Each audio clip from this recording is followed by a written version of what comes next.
It's preparing. Okay, where's our song? Do you want to do it now? Yeah, go on.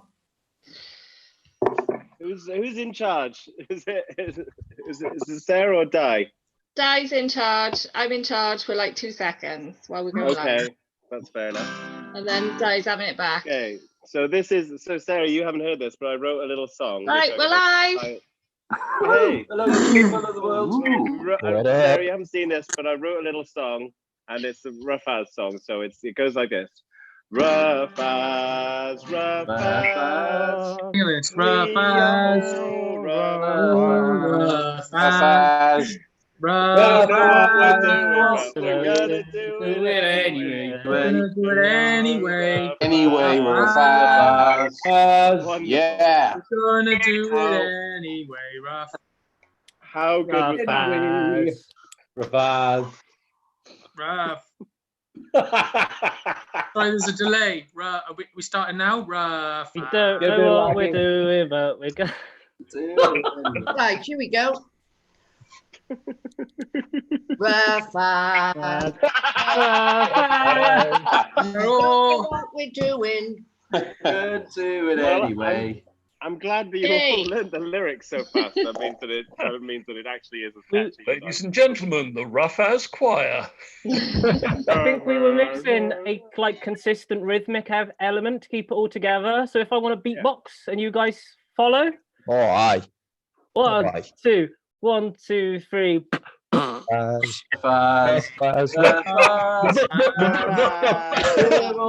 know what we're doing. Gonna do it anyway. Sean and Paul. Oh dear.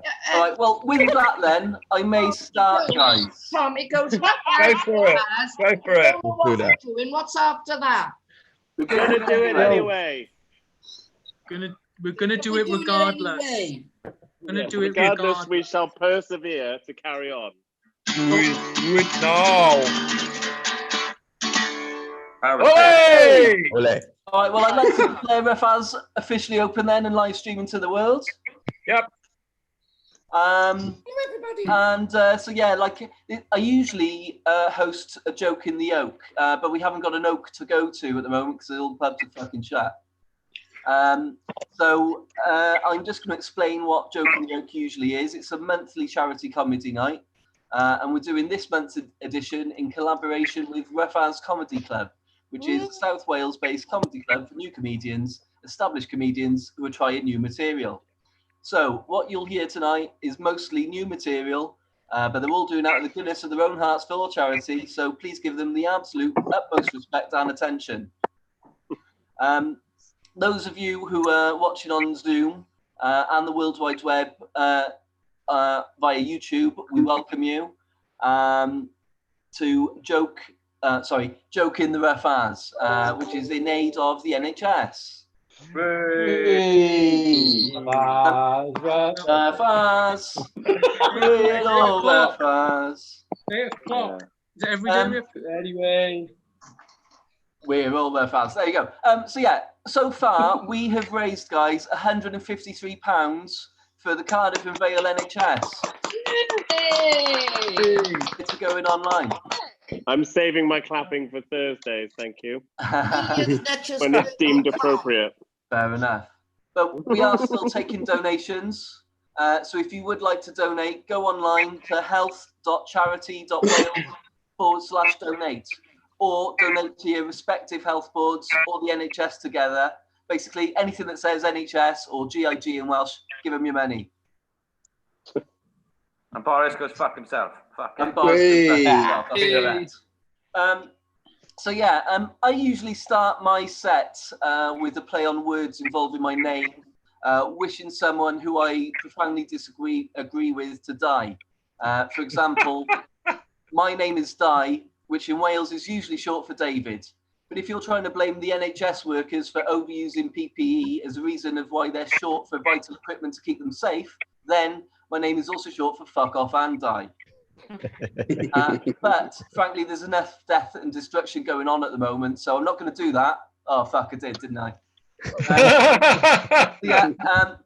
I suppose as an alternative, I could say my name's Di, which is usually short for, or actually on this occasion is short for, this is usually brought to you from the Royal Oak Pub on Broadway in Splot, Cardiff. The pub's closed, so it's brought you direct and live from my dining table. Yeah. A very fine person who dining was, table it is. The person who was the butt of my opening jokes previously has usually been Boris Johnson by quite a wide margin. But I've learned that I don't actually wish him unwell. On the contrary, I'm glad that he's now on the road to recovery, even if it is in a taxpayer-funded second home, Chequers, because now we can start to take the piss out of him again. Hey! Hey! Huzzah! But, yeah, I didn't clap for him last week. I think it's hypocritical to clap for something you're ideologically opposed to. That's like me clapping for Swansea City, or if Nicola were to clap for people coming out of a synagogue, or the Tories clapping for the NHS. It's fucking hypocritical. Don't do it.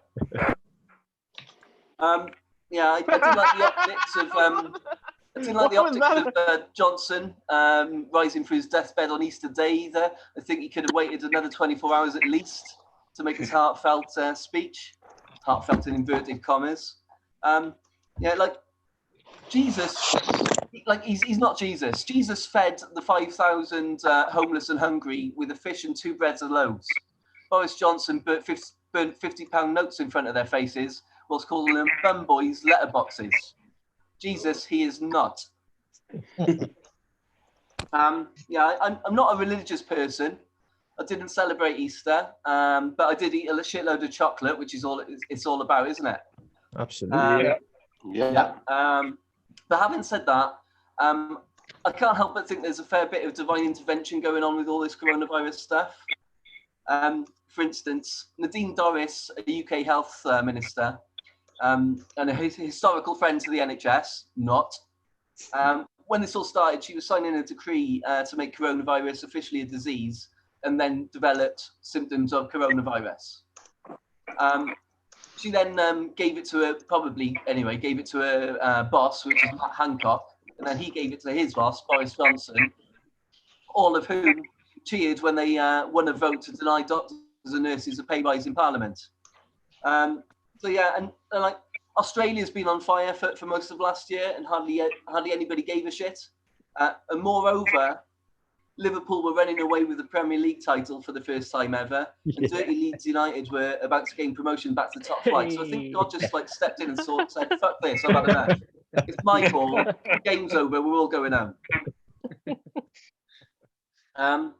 Now, there's been a fair bit of misinformation spread around lately, so I just want to put some facts out there, if that's all right. Firstly, the surname Hancock, as in Matt Hancock, is actually a ye olde Anglo-Saxon surname meaning wanker. Yep. Secondly, the chances of Priti Patel doing another Downing Street press conference are exactly 300,000 to 374,000 to 1. And thirdly, Eamon Holmes is a fat silly cunt. Yeah. Last of all, the Queen, who lives in a castle, is lying when she says that we're all in this together. Yeah.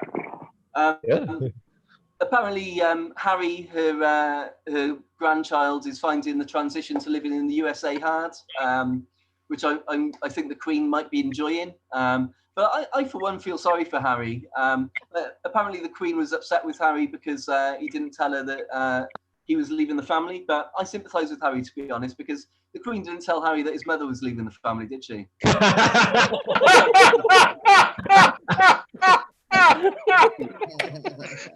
I like the reaction that one gets. Yeah. Too soon. Yeah. Too soon. I'm not sure if anyone else was singing the National Anthem on Monday. Nope. No.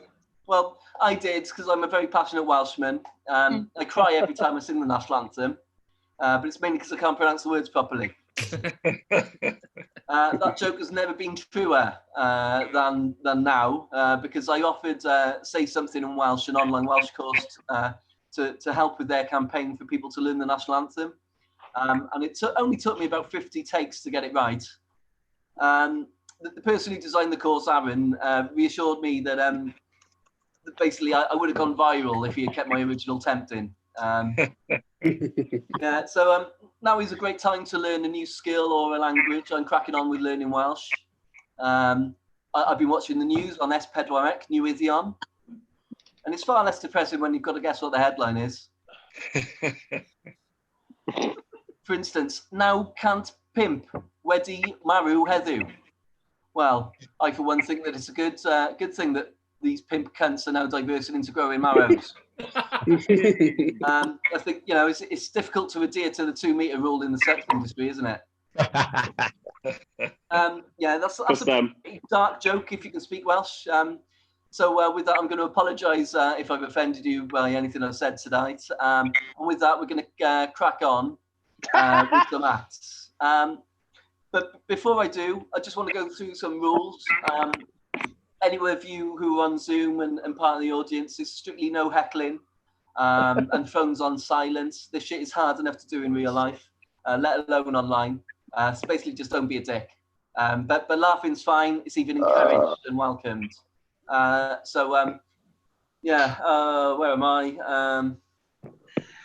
Well, yeah, I think I'm pretty much done, guys. So I'm going to get an act on. First up, she's a friend of the show. And I want everybody to give her a massive round of applause. We'll have a couple of Tom's Olays as well. It's the amazing Gilly Webb. Yeah. Hello, everybody. Good evening. Welcome, fellow lockdowners. You know, I've been thinking it's great to do topical stuff always. It's a really good source of comedy. But I've had to think long and hard about doing my jokes tonight about the dreaded C word. It's a tricky one. I don't want to upset or offend anyone. No one really wants to be reminded of it right now. But what the hell? Brace yourself. I've decided I'm going to go with it. Here goes. There are only 254 more shopping days till fucking Christmas. Christmas, fucking C word. How bloody frightening is that? That's what's keeping me awake at night at the moment. Anyway, here we are. We're all in isolation, which seems to mean you must learn several new skills. So trust me, if you can't speak French or Latin at the end of this, you have failed as a lockdown. Mind you, for the less adventurous in you, how about crochet, baking? Everyone's cooking bloody bread. Poker skills, not for me, the rope would not. And this is one that we can all do. Complete a 4,000-piece jigsaw of Arnold Schwarzenegger feeding his miniature ponies indoors. It's true. It's there. It's for you to do. And you could probably finish that one by Christmas. Now, if lying in your big knickers, drinking wine from a box with a straw at midday is classed as a new skill, I guess I'm winning in life. Yeah. You know, I've said before, the trouble with growing old is 1 minute you're shagging people in the 60s, the next people are saying, why don't you come to the WI?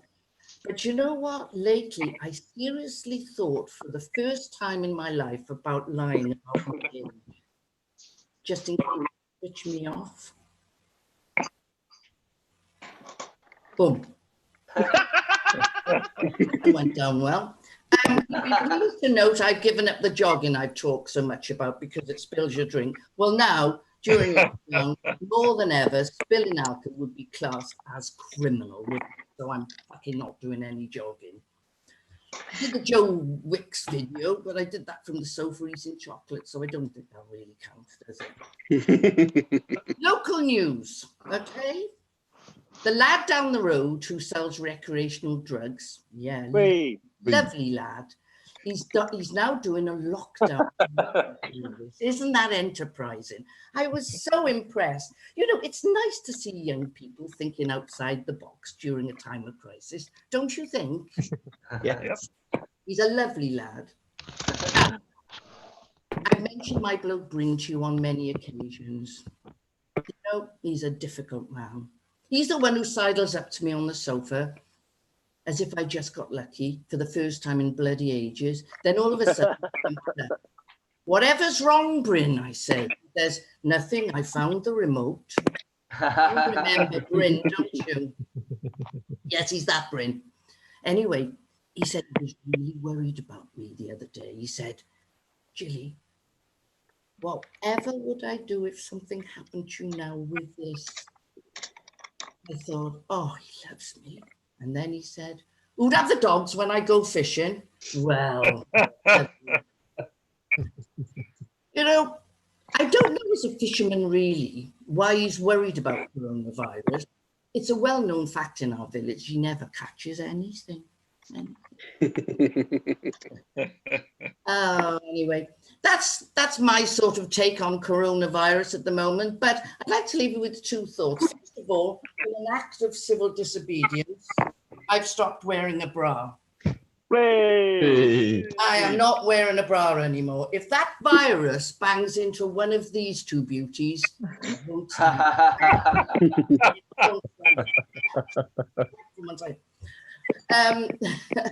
Anyway, I realise that all's not lost because have you noticed it hasn't reached Corrie, Albert Square or the Dales yet? Yeah. They haven't got it. They're immune up there. They're carrying on as if nothing's fucking happening. Quite amazing. You know what it is, don't you? Soap's the name, water's the game. So why don't you all keep safe, folks? See you soon. Bye. Hey. Billy. Hey. Well done, Jill. All right, so really well done to Jill. We're going to keep on going. Next up, we've got an amazing comedian, good friend of the show. It's Dav Rees. Round of applause for Dav Rees and Anoli. Hey. Hey! Oh, good. Hey. Just a bit new. You know, I'm a bit nervous, right? Because you know this is a bit new to me. It's been a very nerve-wracking day. This thing is quite new. Very nervous. Plus my first day of big school as well. That's a joke, obviously, because lockdown, and it's not September. Anyway, I've been quite bored recently. I haven't really had a lot to do, and I know my friends have been quite bored as well because we've been chatting, and we were having a conversation on WhatsApp video, and we genuinely had a conversation about pensions. The worst root vegetable, which apparently is celiac. Oh, sorry, celeriac. Yeah, should make that mistake. I mean, one's a really bad tummy bug, the other's a shitty celery, and council boundaries. So, you know, life's going really good, and because things are going pretty badly at the moment, I've started watching things like, have you ever seen The Sex Clinic? That's what it is called, The Sex Clinic, I think it's something like that. And been watching that. It's quite boring, really, because it's these people, basically, they go in for tests, and some really miserable medical person sits them down and goes, well, you know, we've looked at your results, and I'm afraid it's positive. You have chlamydia and gonorrhea. I think it's quite boring, and I think there's an easy way to make it a lot more entertaining, and that's to have a South Walian doctor do it. Because I think if they sat down and this boy walked in and went, all right, but let's have a look at these tests. It's like, oh, you've been a busy boy, yeah, no. Oh, fucking riddled. Oh, more diseased than a Rhondda pub toilet seat. I think it'd be a lot more entertaining. So, yeah, been quite bored and found out a lot of things about myself and a lot about my wonderful fiance. I found out actually I'm turning into my fiance really. I'm becoming nicer, having more empathy. My cooking skills are becoming better. And I can fire ping pongs out of my vagina. Prove it.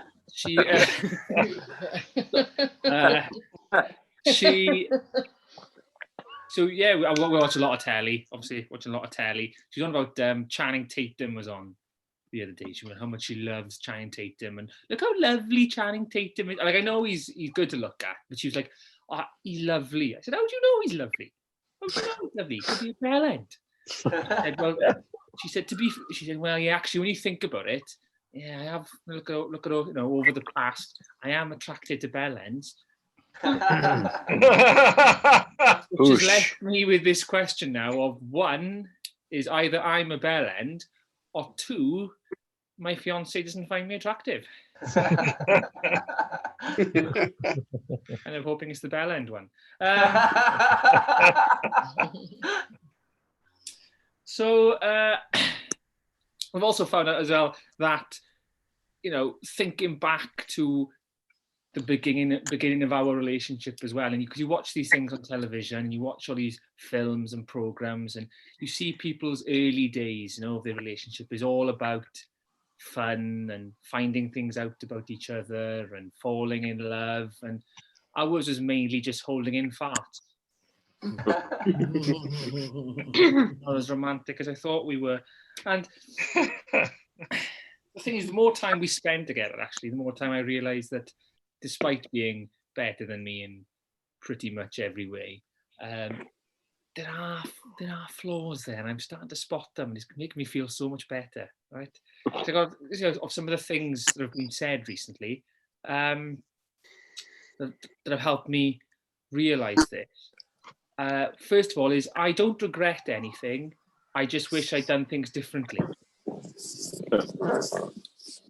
Pretty much the definition of regret there. Playing the official Who Am I card game. First question, am I famous? No, you're Iqbal from Mumbai. Third one, don't pull my finger because it'll make me fart.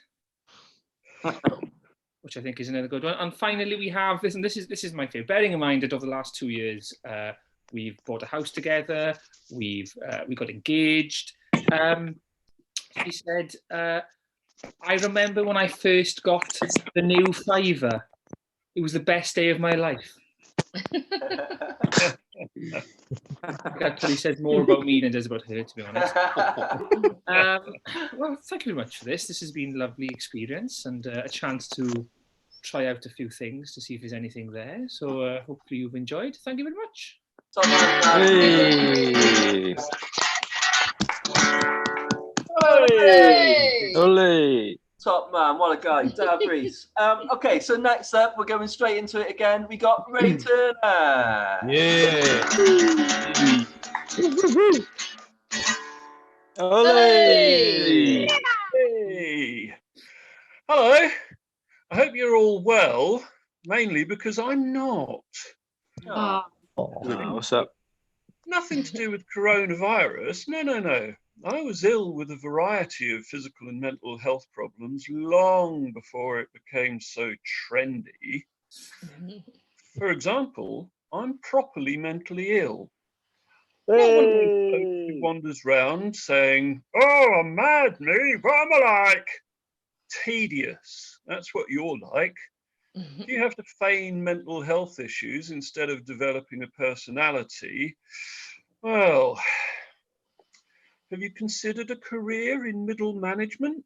So anyway, yeah, mental health issues. My official diagnosis is paranoid with psychotic episodes. The depression and anxiety they throw in for free, it's like getting a bundle of games with a PlayStation at Christmas. Anyway, I don't want you to worry about the psychotic episodes. It just means I sometimes hallucinate in all 5 major senses, so the complete deal. It doesn't mean that I'm compelled to hang around in dark alleyways with a big knife and a bad attitude, okay? I mean, I do that, obviously. It's a hobby, not a compulsion. You can blame my last psychotherapist for it too. She said I should pick a hobby that got me out of the house. Check. One that got me to meet new people. Yeah, also check, although briefly it has to be said. And ideally one that got my heart rate up. Check again. But then along comes this damned coronavirus and we're all on lockdown. I mean, I'm sort of okay with that because I wouldn't want to catch COVID-19 from an asymptomatic victim, would I? I'm mentally ill, not stupid. I also doubt I could convince a police officer that randomly murdering strangers was a properly valid reason for being out of the house either. The police are very judgmental about such things. So, I'm staying indoors, protecting the NHS, mortuary, and literally saving lives. And I got to thinking about other hidden victims of the lockdown, like flashers. I mean, with the police patrolling through public parks, checking on why people are there, I imagine it's tough for flashers to lurk in the bushes without being found by a nosy copper. Hard times, man. Hard times. I actually know someone who, as a mid-teen schoolgirl many years ago, had a flasher jump out of in front of her in a park one time. Coat open, crown jewels proudly on display. Her immediate reaction was to point at his genitalia and start laughing. It dampened his ardour quite rapidly, and he was the one who ended up running away crying. True story. Although it's bad enough for serial killers and flashers not being able to carry on with their hobbies, another group, even harder hit. Burglars. Oh yeah, how are they meant to carry out their trade when everybody's at home? Your average burglar is an opportunistic thief. Not many opportunities during lockdown, are there? He's still got to find a way to get food on his family's table. But even though he is the very definition of self-employed, I can't see him filling in a tax return to qualify for those government payments. Can you? I mean, it's okay for professional burglars who case the houses of the rich, who often have several homes and can't be at all of them simultaneously, can they? But the hard-working, independent, one-man business burglar is going to struggle in these times. So, next time you're bored with being forced to stay at home, spare a thought for those of us who are the hidden victims of the lockdown, eh? Meanwhile, stay indoors, protect the NHS, and save lives. Hey. Hooray! Hooray. Cheers, guys. Cheers, Ray. All right, so I reckon we'll have one more and then we'll have a little break. So next up, we're going to have, he's another friend of the show, but he also runs his own comedy nights in Lanishan. And so check that out. It's called Beefies, when we're allowed out again. Yeah, it's called Beefies. Check that out. He's a lovely guy. It's a guy called Carl Morgan. Hey! Hey! Hello. Hey! Carl. Evening. How are we all? We okay? Yeah. Yeah. Good. I noticed some audience earlier. Audience, are you okay? Yeah. Anything you want to talk about? Anything that's worrying you? Yeah. No, good. Thanks for that. I'm not qualified in that kind of area, to be honest with you. So I didn't know what I was going to talk about tonight because the whole lockdown has sort of locked me down in terms of I haven't written anything new. So I read something on the socials this week, and it made me think, and it's not often that happens, and someone had posted on there, they said something along the lines of, what a glorious time not to be a parent. And I thought, ooh. You know, well played, well fucking played, because you're right, yeah. Because lockdown, the whole lockdown's a pain in the ass anyway. But the fact that kids aren't in school just adds an extra layer of pain to it, because they're constantly bobber-chopping about getting on your nerves. And as a non-parent, you must be thinking, I've got this ace, no problem at all. And I thought, yeah, well played. But then I thought to myself, well, let's think about this a bit more. Does it really mean that? Because when you think about it, kids aren't really any more of a burden during the COVID than they normally are. Well, I don't think they are anyway. So I've got 2 kids, so I'm allowed to be an internet expert on this kind of thing. Okay, so whatever I say is probably true. So when I was growing up, I didn't think about whether I'd get married and have kids. I just presumed it would happen because, well, obviously. It was the done thing. It's what always happens. Yeah, so the thing is with my kids, so I've got 2 kids now, and my kids are what you call chips off the old block because they're just like me. One of them's at the door now trying to look in, so I'd like you to get out. So they look just like me. That's better. I can talk freely now. They've got my mannerisms. We've got the same sneaky hiding at door frames kind of hobbies that I used to have as a kid and an adult. And it's not until you have kids that your life changes. But when you've had a chip off the old block, then you get that hallelujah moment, because it's not until you've had a chip off the old block that you can actually appreciate and realize what a cunt you were as a child. And all that shit. And you can appreciate why your parents drank or smoked or sometimes burned the foil off Kit Kat wrappers. You can appreciate all of that because you were a prick. And it's mad because I was supposed to know how to bring kids up as well, because there's no instructions. You know, they give you 2 days in the hospital and they fuck you straight off. You've got a car seat, yes, get out, don't ever come back. And they just expect you to know exactly how it's meant to work. It's madness. It's absolute bonkers. But they're good fun as well, though, kids, because I don't regret having my kids for a second. I don't. They're laugh, they're my mates, but they can be hard work. They can be hard to control, you know. A bit like when you've got a pissed mate. They're a bit dicey. You know, you never know what they're going to say. They're always a bit dubious of it. But, you know, they're good fun. I mean, my boys have always played a lot of video games. And before the lockdown, I read that if kids play video games, they automatically become violent serial killers. So I thought, right, okay, I'll get them off the video games now because, you know, that's helping in the future. So 4 weeks now, they haven't played one video game. And to be honest, they've done really well with it. So I said, look, boys, you can play as many board games as you want. And that's what they've done. They spent 4 weeks playing board games, which is obviously a whole lot better for them. And in unrelated news, just to mention this, I recently found the body of a vicar beaten to death with a candlestick in my kitchen as well.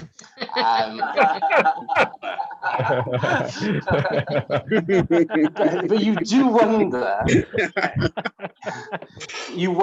what kind of person they're going to grow into as well, because that's a lot to read. You never know. Look at Steven Spielberg. Now, I didn't know whether I wanted to talk about this. So Steven Spielberg is a very rich man, very wealthy man, very powerful man. He has a daughter has recently announced that she's taken up a career as a porn actress. Yeah, as a parent, that's got to be a tricky conversation to have. It's a better conversation for porn directors, though, because surely someone somewhere is going to snap her up and film Indiana Jones. It's written for them. It's there. Because when I was a kid, yeah, and post-lockdown would definitely benefit from a resurgence in quality porn titles. Yeah, when I was a kid, we had Tango and Gash, we had Return of the Jedi, we had RoboCop, we had them all. They were absolute belters, but they vanished. They just vanished off the earth, or so we thought, because recent news has shown us that for the last 20 years, in the heart of England, our own royal family and the Duke of York have been involved in and recently released Big Trouble in Little Children. which no one saw.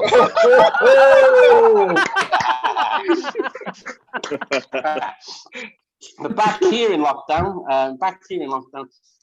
I've been homeschooling the kids. Obviously, it's hard. That is hard.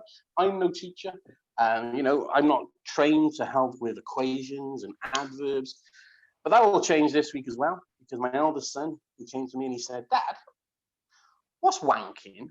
Is it the same as a hand job?" And just like that, I was a fully qualified lecturer.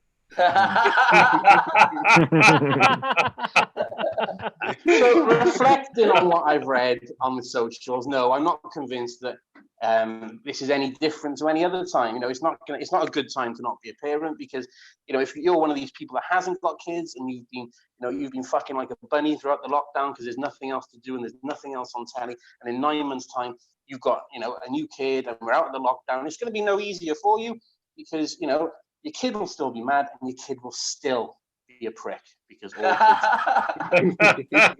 And that's it from me, and I enjoyed that. Thank you, Di. Thank you, Steph. Thank you all. Hey. Top man, Carl. I really enjoyed that as well, and I think everyone else did. So great job. All right, we're going to have a little break now. So thanks for everybody we've had in the first half. We've had Gilly Webb. Reese. And Carl John Joe Morgan. So yeah, Tom, are you going to do us a little break song? Here we go. Why not? Any requests? Wonderwall. Don't. No, Wonderwall. Very funny. Thunderball. Thunderball. Hey, Mr. Something- Tambourine Man. Something upbeat. All right, I'll have a look at the songs that I can play. It's not unusual. Candle in the Wind. That's definitely upbeat. Next bomb. But before you decide, Tom, I'll say we're going to be back for quarter two, okay? So quarter two, we'll start again. Some socks. Get your drinks, have your pisses, have your shits, all the rest of it, have a smoke, whatever. Aye. Di, Yeah. how many minutes is that, in case we've all got different timings? Sorry, about 7. 7 minutes. I don't know, but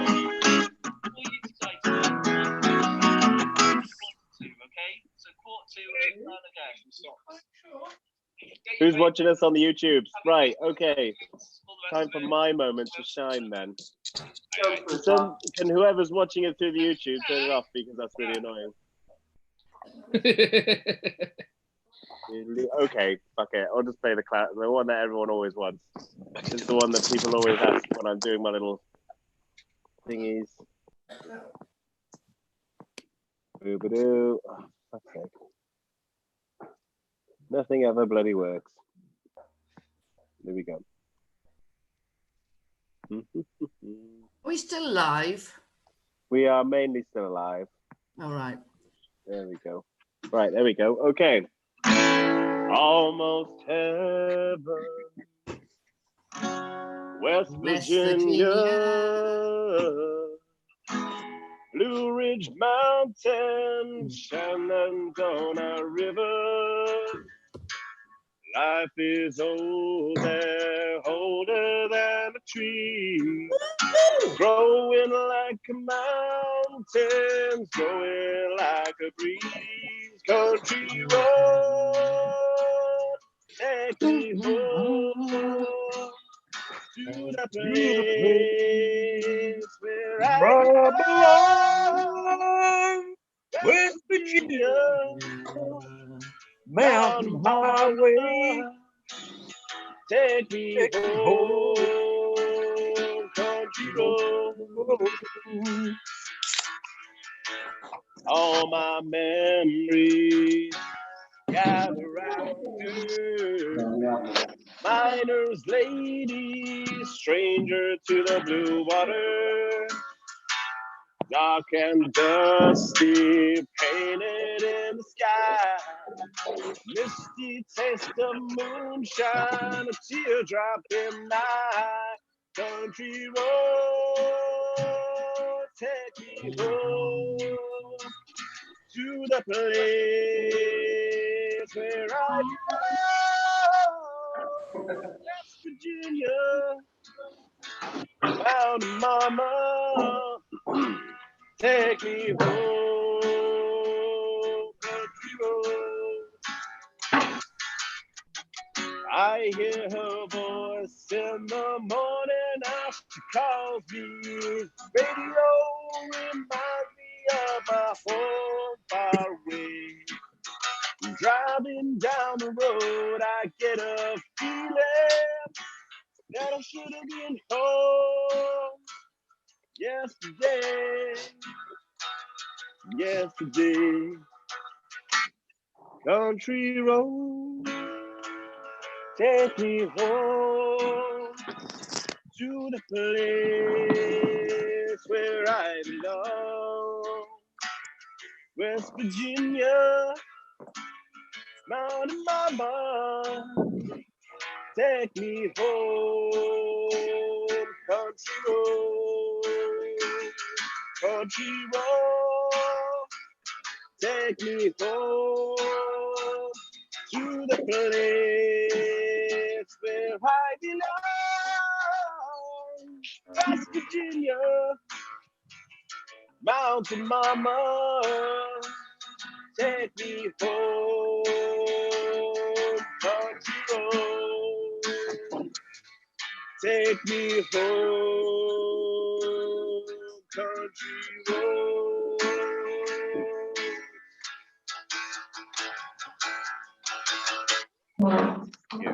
Hey. Thank you very much. Hey. I tried to play along, but I think I got most of that wrong. Yeah, it's all good. It's hard because of the delay as well.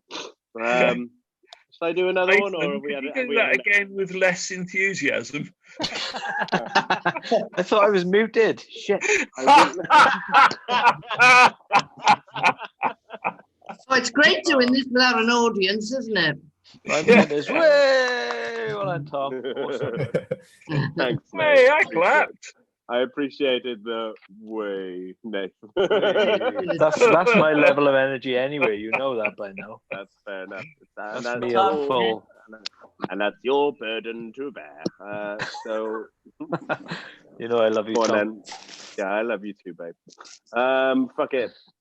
Let's do that song then. Everyone wants, always wants. Do you want it? I don't even know. You're gonna get it. Yeah, What is it? We're going to go back on in 2 minutes. So 2 minutes. 2 minutes. Back on. Oh, we better do Rafaz. All right then. Shit. Does anybody remember it? No.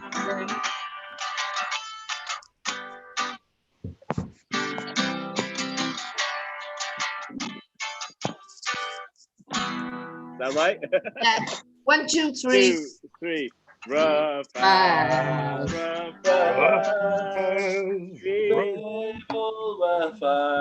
Rafaz. We don't know what we're doing, but we're gonna do it anyway. You know, I reckon in about a year we'll. Sean Paul. Sean Paul and Blue Cantrell. You know, Tom, it's only 4 lines, but I think you could text them to us earlier. What? If we'd have had them text to us earlier, we might have remembered those 4 simple lines. Yeah. Well, I did put it in the chat, but you might not. If you press the chat icon, you can be able to see it. I mean, there is like 10 words in the whole song. So. Why we can't remember those, I've no idea. But we can't even manage to say "Olay" in unison. So yeah. Well, it doesn't stop you when this is happening live. So I don't know. That's also true. Yeah. Yeah. Right. Should we get on with it? Die. Fucking get on with it. Let's go. Yeah, let's get on with it then.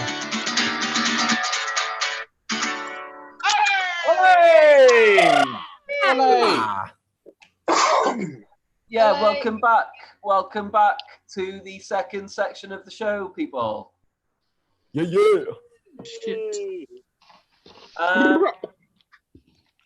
So yeah, does anybody want any more facts? Does anyone want another fact? Yeah. Just let me have some of your tasty facts in my bum. All right. Well, I'm going to give you another fact, not necessarily in your bum, Tom. Fact. Sorry to disappoint. So yeah, the surname Gove, as in Michael Gove, is actually a ye olde Gaelic term meaning "go fuck yourself." So some more facts. We've got about 31 people watching on YouTube. Home with you. Yeah. Well, probably something on TV. Fuck's sake. And we've got 22 on the chat, and 11 participants, like actual acts. So, Di, are you telling me that this is the most well-attended Rough As that there has ever been in the entire existence of Rough As? There's about 40 odd people, yeah. We gone global, baby. It's Joke as well. I'm joking the Oak, yeah. So it's the most successful Joke in the Oak we've ever had as well. That's Rough As, isn't it? We're going to crack on then with some more acts. We're going to have 3 in this section, and I reckon we'll have another break then. So the first of the 3 in this section is the first act of this new section is a lovely guy. He hosted his first night about a month ago now, and it was just before we went into lockdown. But it was a charity night to raise money for Pontypridd, basically the flooding that we've had in Pontypridd. And he did a fantastic job. He was absolutely amazing. If I was like that the first time I'd hosted a night, I'd be on TV by now. He was fucking great. All right, so he's a friend of the show. He's a lovely guy, and as I say, he did an amazing job that night. So without further ado, Richard Samuel. Hey everyone. Hey. I need to get something off my chest as I haven't left the house for weeks, you know? I mean, to all the people who started panic buying, I just want to say, fuck you all for turning everybody into a wannabe YouTube star. I mean, is anybody else fed up with this vlogging? I don't care if you manage to buy 15 avocados. What's weird about that is that you aren't a millennial. If you like that joke, don't forget to like, share, and hit that subscribe button down below.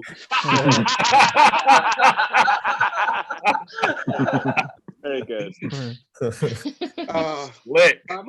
I'm also sick of these people just jumping on a bandwagon with Dance for Kids, Sing for Wales, Smile for the Postman at 4 p.m. on Sunday.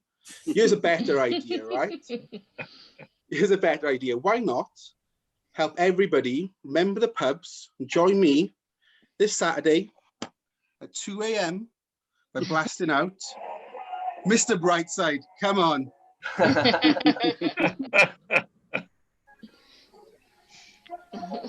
Anyway, I've also taken up gardening during this pandemic. I mean, just out of pure boredom, really. I've been trying to dig up bamboo, and for those who don't know why bamboo is such a pain in the garden, 1, it attracts pandas, and 2, it's the gentle walk to the garden. Put as much acid on that bad boy as you like, it's still coming back. I've stopped watching the news. I can't take it seriously anymore. I mean, how can anyone anymore? I mean, when advice has been given out by Rosa Daltrey and Pete Townsend of The Who, I mean, where can you go? You might have your generation, guys, but it's not mine. So I like that one.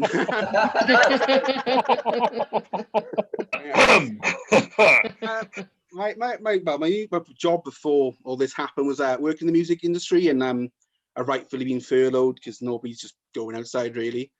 And it's given me all the time to watch on the Netflix, the recommendations have been given on Netflix and all those other streaming services.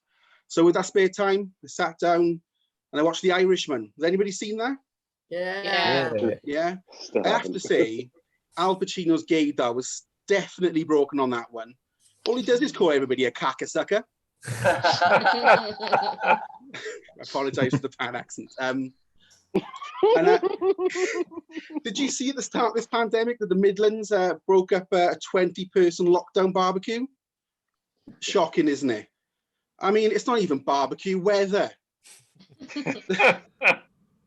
The sunshine does mad things to people in this country, though. Today, I saw someone walk past my house in shorts and a vest. It's Pontypridd, not Brisbane.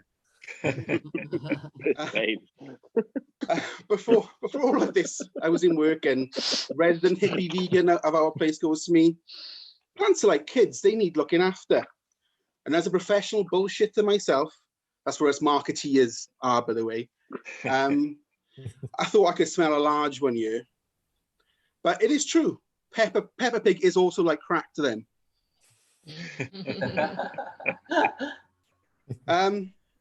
I'll leave you with this before I go. I went to get some essentials, and I saw something which absolutely tickled me in my hometown of Pontypridd. I was walking past B&M Bargains. Do you all know B&M? Yeah. Oh yeah. Oh yeah. Yeah, it's this really shit Woolworths that pick and mix. Yep. And it was, you know, 1 in, 1 out, like the shittest ever nightclub.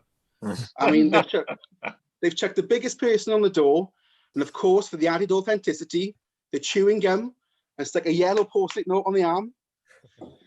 So of course, I have to go in for my essentials. Disposable barbecues count as essentials, right, guys? Yeah.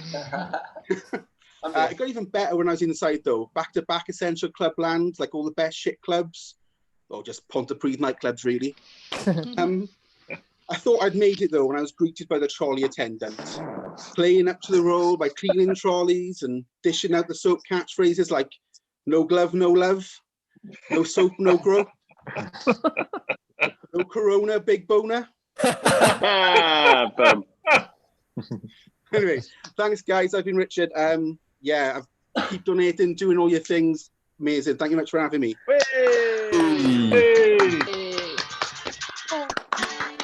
Hey.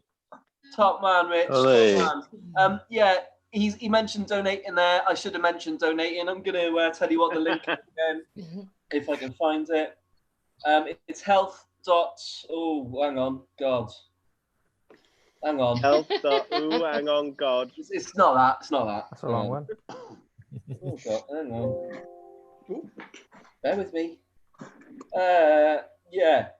Where do we send our thoughts and prayers to, more importantly? I have all these thoughts and prayers here. They're just, you know, they're cluttering up the house, and I just want to get them somewhere. Thoughts and prayers to my memory, because I can't remember what the fucking URL is. Right, it's healthcharity.wales/donate. Or you can donate to your own local health board or NHS together. All right. So we've got another. Just throw some money at a random nurse. Just throw money at them. And like, yeah, well, take it. Fuck it, take it. As long as you've cleaned your money first. Yeah. I'll give him my credit card. Money laundering. That's a good one. Oh, Ray. That's a good one. All right. So yeah, next up, we've got another friend of the. Well, everyone's a fucking friend of the show, yeah. I was wondering when you were going to come on to that. There are no strangers here. Actually, I don't think he's ever done. I don't think he's ever done a joke in the oak. He's no friend. But yes, it's just a friend.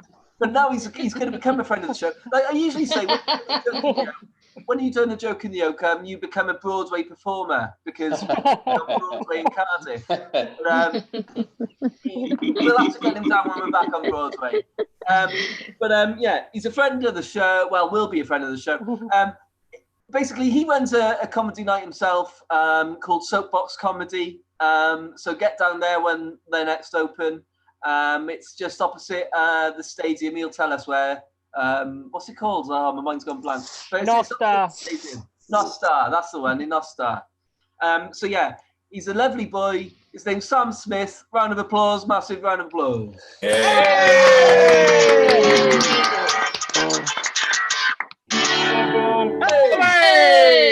How are we doing? We all good? Yeah. Hey! I can't keep this up for the entire time. It's... Yay! I'm here. That's useless. That's for graffitiing, not for like avoiding the lurgy. So when all this, now everyone's away, I'm just going to go out and spray paint my name all over the fucking city with this. It's going to help me with the virus. I'm puzzled by Boris Johnson. Before Christmas, he was very nearly sent to prison. He got away with it. He wasn't sent to prison. Shortly after, we thought he wasn't going to win the election, which he won by a landslide. We thought he was going to die a few weeks back, and he didn't. He's the luckiest man in the fucking planet. In the same time frame, I've lost 3 jobs and put on a stone. He's doing something right. I don't know what it is. No, seriously.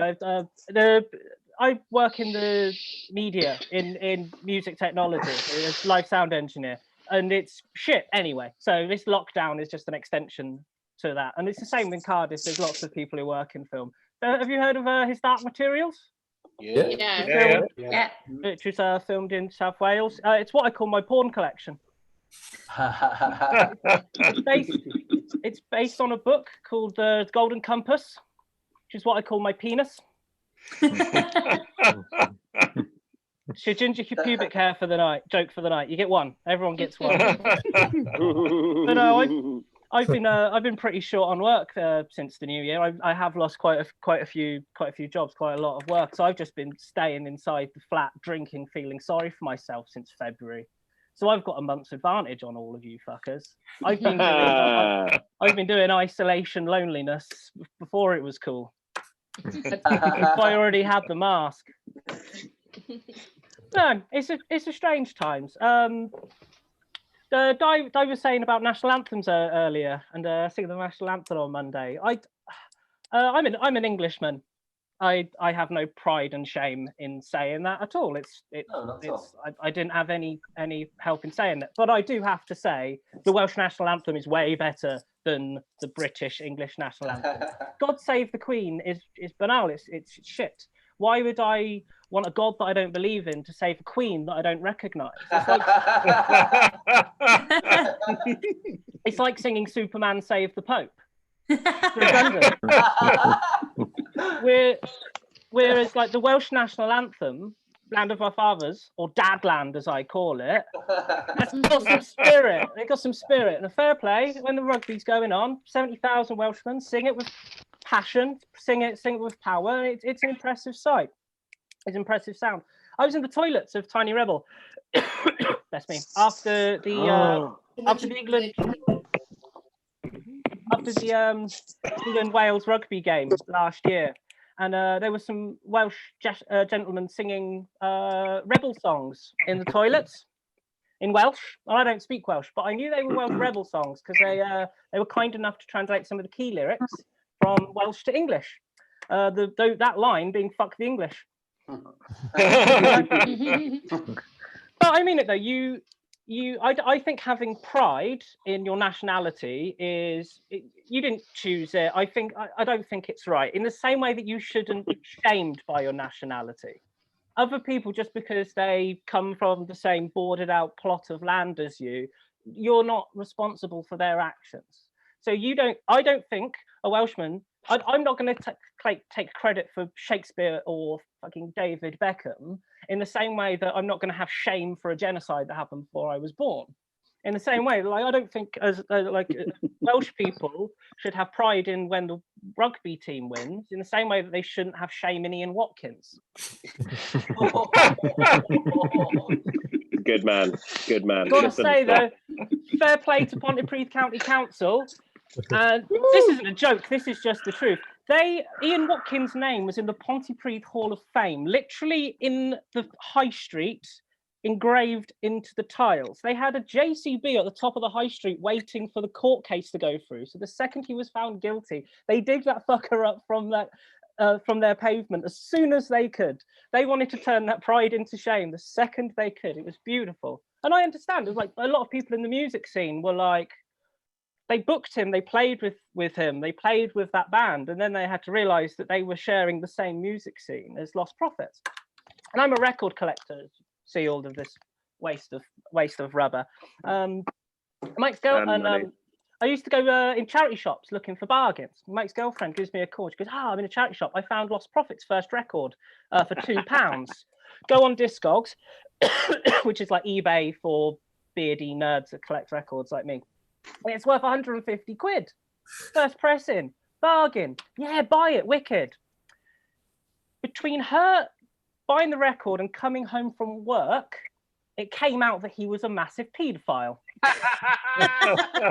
And the price of that record, people were desperate to get rid of it. I definitely lost profits. It's a joke, but I'll leave you with this. This is the actual record. He bought it, and I still have it. I can't get rid of it. It's a limited edition, first edition. Only a few hundred copies of it were made. There you go. Look, £14 that was sold for when it came out. I thought I was going to pay a month's rent with that, but no, I just use it as a prop when I make jokes about paedophiles. Anyway, thanks guys. I'm gonna go back to suffocating myself in isolation and drinking in loneliness. Thank you. I'll see you. I'll see you in Broadway. I'll see you at Joke in the Hey. Top man. I'm going to take issue with one thing you said. Thought you would. The football team, as shit as the Welsh football team, you need to be, happy when they fucking win. You take different kind of victories. I'll give you that. When it's a Welsh football team, you need to take every fucking victory that fucking comes. I'm a Reading fan, and we had like 3 or 4 Reading players in the Euros team that got through semis and all that. So I have Canute Church, Gunter Lowe. Yeah. The core of the team, and I moderately follow Wales. I've lived here for a decade. I love my sport, and so many people were like, "No, you're not allowed to do that. That's not right. Get over the bridge with your fandom." I've lived here for 10 years. Players stop trying to worm your way out of it, you traitor. I know, right? Boys, gently, boys. When I get out of here, right? When they let me out of here, you better watch yourself, right? No, I don't follow sport. The same way, Sam. You don't have to follow sport. You just have to experience throwing garden furniture around. That's the English way. Top man. Sam Smith, everyone. Thanks, Sarah. All right, we're going to have one more act on, then we're going to have another little break. Just before we do, by all accounts, I'm splurting out the URL for the donate like a fucking jungle MC. So I'm going to do it slower. It's health, charity, It's charity. Wales, /donate. /donate. Yeah. So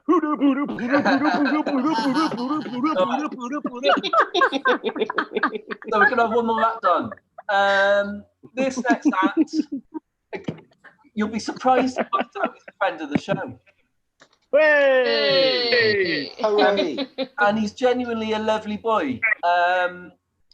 So, he's already a Broadway performer, established. We're going to get him on. Without further ado, it's Anthony Leica Bars Bazzola.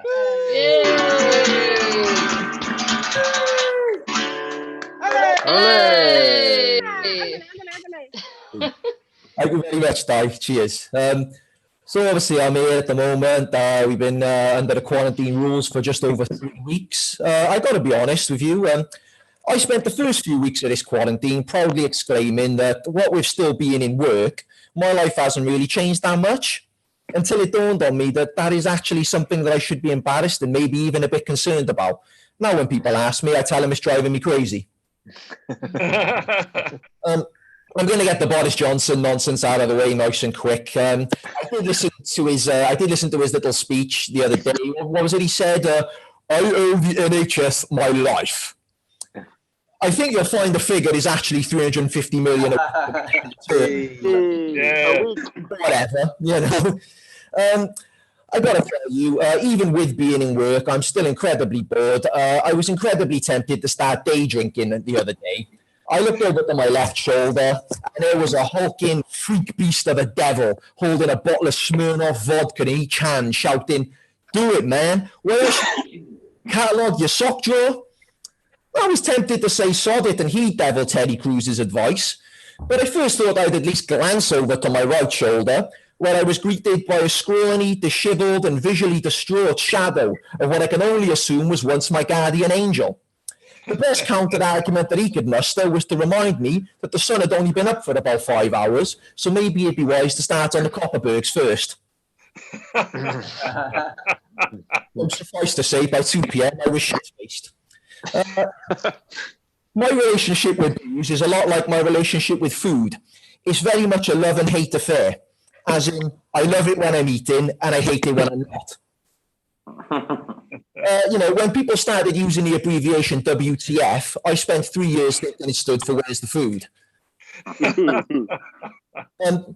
And I got to be honest on the subject of food. I suffered for a long time with body dysmorphia. Yeah. I spent years in states of denial, staring at myself in the mirror, being completely blind to what was really there. Until one day recently, finally, I woke up, I stripped away the veil that I'd unknowingly created for myself, and I accepted myself as I was and saw what was really there. It turns out I'm actually not built like a powerlifter. I think that the rejection letters from the Mr. Universe competition panel kind of gave it away. They got pretty cutting after the third one. I tried to pass for a child and entered the under-14s league about 3 years ago, but stopped in the quarterfinals by a Scandinavian kid named Hoyt. By the way, I'm 30 next month, so yeah, there's a joke in there somewhere. It needs work, I don't know. I've got to tell you, my job is really bugging me, mainly because I'm still expected to go in every day and do it. Apparently, I'm essential personnel, God help us, and whilst I can't say too much out of fear of being eliminated and having my existence denied, I can confirm it's a government position, it does involve aliens, and I'm kind of a big deal. By aliens, I mean the department leaders, because those guys look far too much like constipated chickens that haven't slept in months to possibly be human. And big deal, I mean that I'm the only one capable of getting that milk to water ratio just to the level that they like it every time. You know, I said things even I myself can't believe. I've been struggling to keep on top of my workload lately, mainly because it changes every 5 minutes. When I first started, I was like a salmon swimming upstream, not an ounce of quit in me. But it didn't take long for me to realise that getting ahead of my workflow is a task very much akin to eating tin tomatoes, using nothing but a pair of chopsticks and only one hand that's missing the thumb and the pinky finger. I think even Chuck Norris might struggle with that. The social distancing initiative in the place kind of bemuses me as well. To be fair to the place, there's hand sanitizer at every workstation. We sit with at least another desk between us, and I've been expressly forbidden from hitting on the girls in Block 3. These are all good policies. But they're still okay with me commuting to work every day, on a city bus, during the morning rush, with a reduced service. Needless to say that such social distancing initiatives are not quite possible on a single-story vehicle where all the seats are taken. And you know how I said before that our workload keeps changing? Well, how do you think we get informed about such things and about how we get told how to best proceed? That's right. We all crowd 3 deep around one telephone for a 60-minute long telekit. Being led by a guy in upper management who, oddly enough, despite being 3 pay grades above us, has been given permission to work, and I use the term loosely, from the comfort of his own home. Now, if I wasn't, all joking aside, if I wasn't working, I'd probably go nuts in quarantine. Last weekend, I binge drank whilst binge watching that Tiger King show. From what I gathered in my drunken stupor, it's basically a show about a zookeeper in a feud with a woman who looks like what the lead character of Bad Grandpa would have looked like if it had been called Bad Grandma. Then go ahead and get scammed by a con man who looks like what would have happened if instead of music, Phil Collins had decided to dedicate his professional life to becoming a Hulk Hogan impersonator. I'm going to tell you, all I learned from that show was that there are far too many 50-plus-year-old white guys in the world who think it's socially acceptable to be seen in public wearing do-rags. When you're that age, it's a push if you're black, but at least it's culturally relevant. If that's the best that the entertainment industry can conjure up in these dark times, I am not impressed. I'd be eating my own face within a week. In order to pass the time, I once spent half an hour trawling through this American question and answer site called Quora that somehow has my email address. And I'm glad I did. I was greeted with questions like, could Mike Tyson in his prime beat a full-grown gorilla? Are there CIA assassins and how are they selected? And in their prime, who would win a street fight between George Foreman and Chuck Norris? Clearly, I'm the only one struggling back here, and FYI, the answer is Chuck Norris to all questions. Before I go, I'm just going to address one quick thing. Apparently, there's this news that's broken out that people are being discouraged from using this app called House Party, as apparently it's not secure and users have had things stolen from them. I was angry when I heard about this. To this, I say, look, these apps are a great invention that are designed to help people escape and forget about their current situation. So with that in mind, before the quarantine, I don't think I'd ever been to a real house party where someone didn't steal either my vodka, my drugs, or my virginity. Anthony Bazzola, Guy, thank you so much for having me, and Sarah, and I hope you guys enjoy everything else tonight. Cheers. Hey.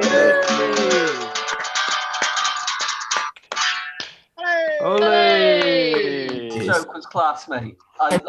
Every house party I've ever been to, that's what's happened. Exactly. Top man. Thank you. Anthony Bazzola. All right, we're going to have a little roundup of everyone who's on there, so we can all give them a round of applause and a little olay. Richard Samuel. Yay! Adam Smith. Yay! Anthony Bazzola. Yay! All right. Yay! Great. Hooray! Web here, and like I don't know, I just want a little Tom Jones impression. Like, Nace, are you gonna do any material? Yeah. No. Right, can you do a little Tom Jones in collaboration with Tom on the guitar? And I'll like for the next break, and then Okay. call it quits. All right. I can. Thank you for asking me, Di, if I can play Tom Jones. But yeah, I'll give it a go. Frozen. Well, that's what we're going to do for the next. Oh, what's the time now? We'll start on again in another 10 minutes. I'm not going to say what time of the hour that is. Okay, how many minutes? Come back to our final section, yeah. Tom Evans Okay. and Tom Jones. I sang with him.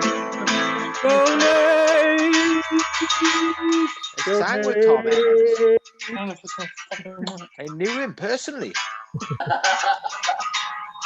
Long hair, beautiful kisser. Fantastic. He came over to my house once. Breathe. I was there with Richard, did you say? Are you singing or what? Do you want to hear my Tom Jones impression? I can't sing. Past my home window. La, la, la,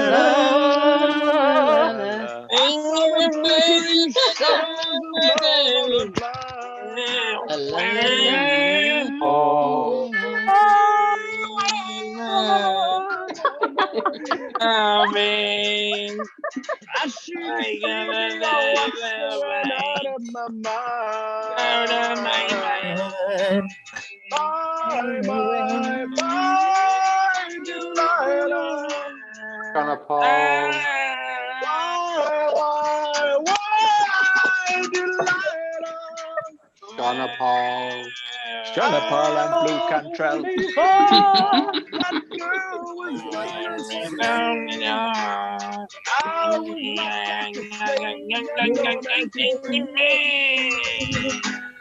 and that's all you're getting, because you're a bunch of cheeky pricks. I'm going to get a fucking drink. Bye. Sean the Paul. He's having fun then. My Tom Jones impression is quite simple. Wha! I knew Elvis, you know.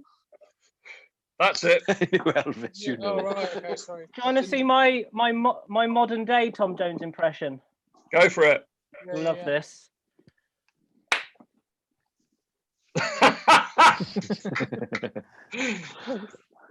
Nice. I laughed loads of that, Sam, but I was muted. I just realised I got it.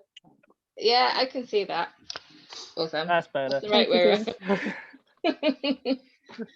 Yeah, the bottom one's the right. Yeah. I tried. God damn I it. don't know if it's just me though. It might just be me. Right. Well, if a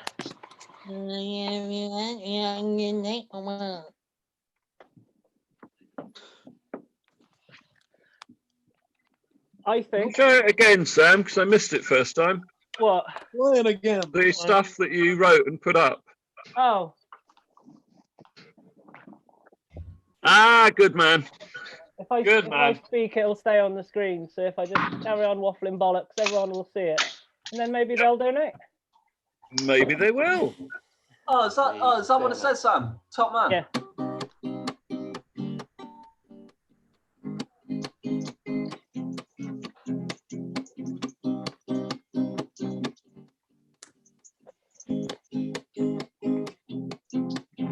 Rough as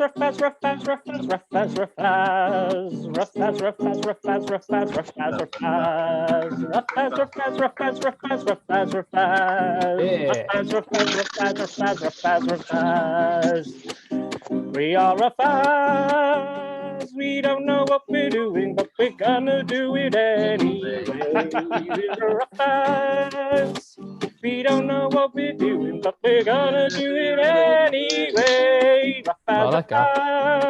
I like that.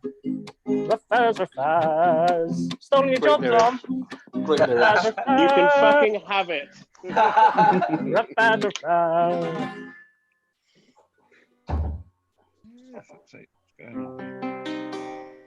That's good.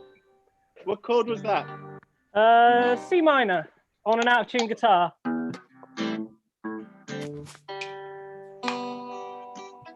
C minor in Wales, not after Thatcher. Not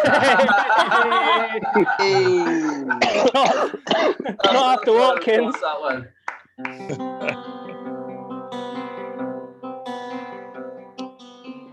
Love is like a bottle. We were talking about Welsh national anthems. That's the real Welsh national anthem.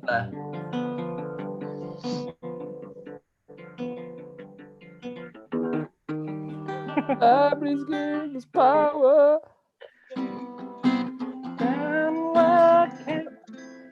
Made us free.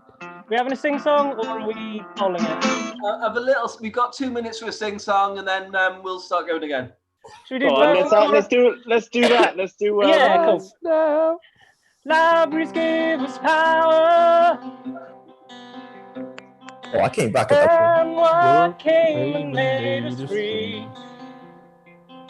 What price now for a shallow piece of dignity? What a tune. I wish I had a bottle right here in my dirty face to where the stars to show where I came.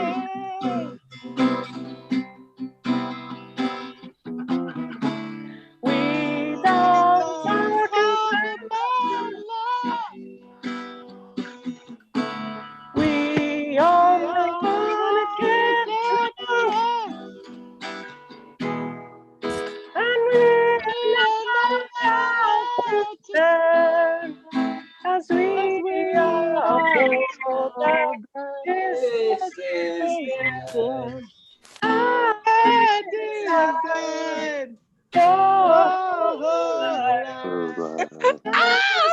Sam, your whole life. Sam, life.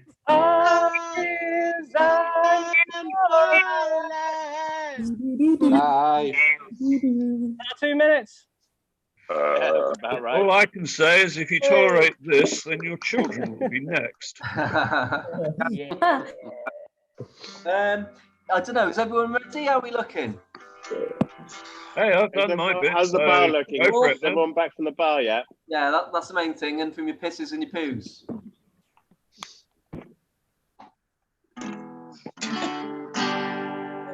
Looks confused.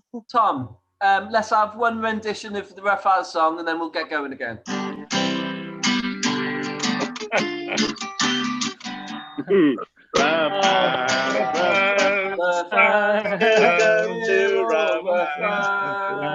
don't know what we're doing, but we're gonna do it anyway. Gonna Paul. Hey!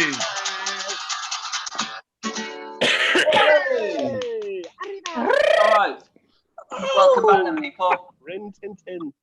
Big shout out to Beverly in the chat on YouTube saying that just proved that not all Welsh people can sing. Little reminder. Hey! Oh, don't get me involved in this. That's the biggest myth. YouTube comment. Like, I take issue with the Welsh football and being nationalist, but no, I'll fucking back you up on that one. I've got the worst voice in the world. Not all Welsh people can sing, but we all give it a fucking go. That's Yeah. Give it a go, aye. Not everyone can sing, but everyone should. Everyone should. Exactly. All right. So we're in the final section. We're going to have another 3 acts, and then Tom's going to do a little roundup and a song to finish us off. Okay. So the next act up, I say friend of the show. He's a fucking friend for life, man. This guy is like one of the best people I've met in my life, and in comedy. And like, I think every one of us, all the Raphaelians and all the Joke and the Okers will agree with that, because he's a fucking top guy. Fucking Thanks, right. man. Thank you. Yeah, we'll take credit for this now. But yeah, this next guy, I fucking love him. So I wanted to all give a massive rendition and a massive round of applause. He's a fucking legend. It's Steffan Evans. Hey!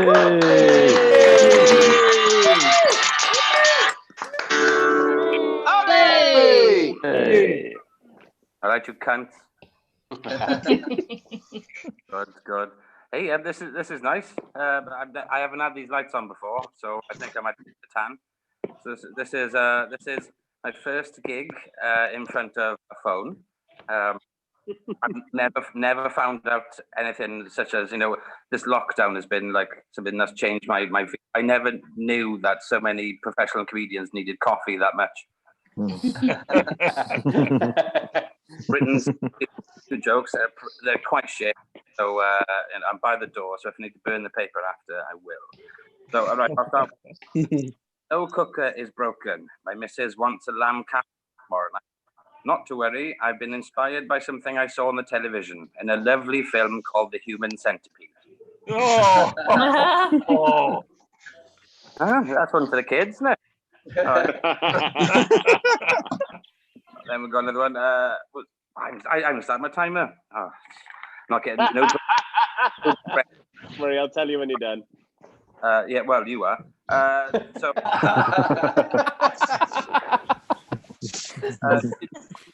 a duck can change its sex from male to female. It takes 6 years. I've gone one better. I can change my sex from some to none in 10 times. I mean, it's shit, but we'll go for it. Coming from a working class home, we didn't have the choice of what we had for dinner. If our dinner was like a Marks and Spencer, go like this. Tonight's dinner is oven baked. You'll have what you're fucking given on the bed. Food with okay, starving. No, that's fine. I can take this. The next one. I was in the park talking to the ducks. I asked them, "Do do you know what my mate Jeff does for a job? The duck said, quack. And I said, no, he's a dentist, but you're close. Hey.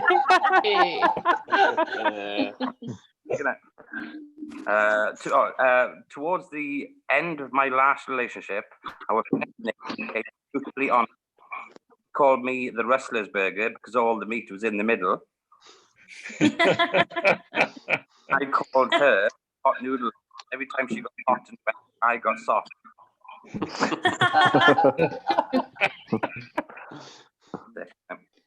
This is more of a question than a joke. Do you think that an elephant man ever went to a room forgetting why he was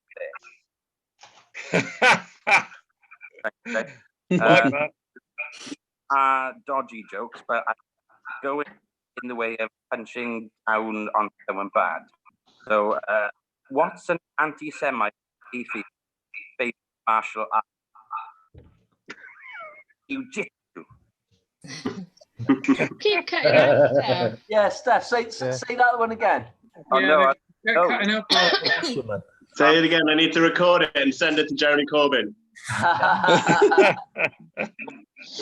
Right, so the next Semite joke is, what's an anti-Semite's most aggressive and paranoid month? July!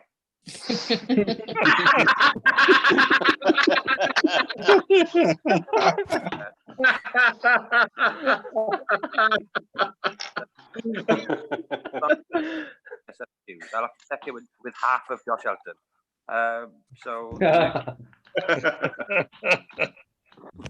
Being off work, I'm finally getting my 5 a day.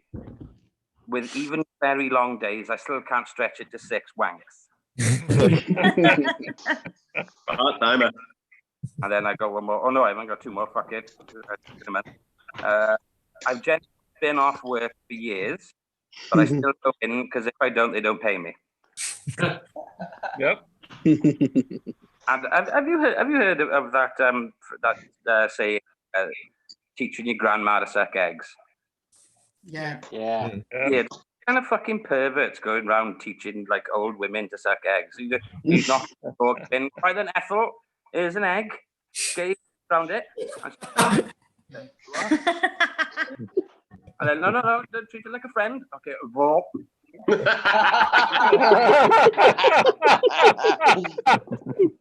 Grandma, use your tongue more. Grandma, you got to use your tongue more. Come on. Use your tongue more. I'm not that a good girl. So, like,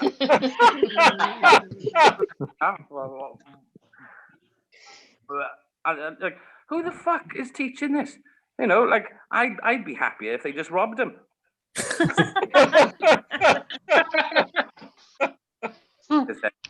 Covered in saliva, you can see the shine on it.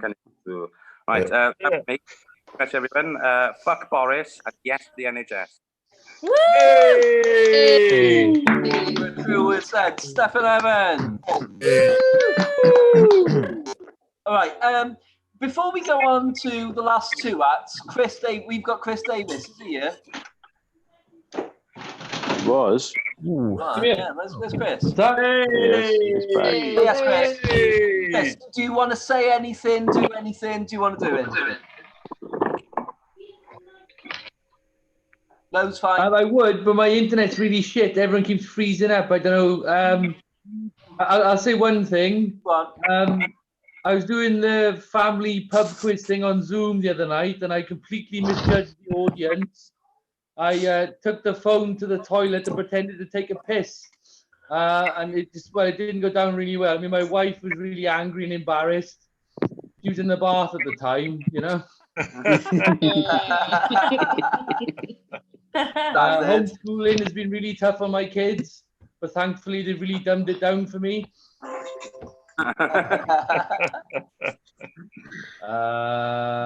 Another one? No, that's me out. All right, well, top man, Chris Davis, everyone. Hey. Oh yeah, go on, Tom. Give us a Hey. All right. We've got 2 final acts. This next act is a fucking living legend. Stop laughing, Sarah. It's true. All right. She is the brains behind Rafaz, and I think we'll all agree that Rafaz is like one of the most important nights in the South Wales comedy scene, if not the most important night in the South Wales comedy scene. Sarah is just like one of the best people like in comedy, really. Like, I just said that about Steph, but fuck it. It's like Sarah. So yeah, Sarah Bridgman, fucking massive round of applause, all the respect, Sarah Bridgman. Woo.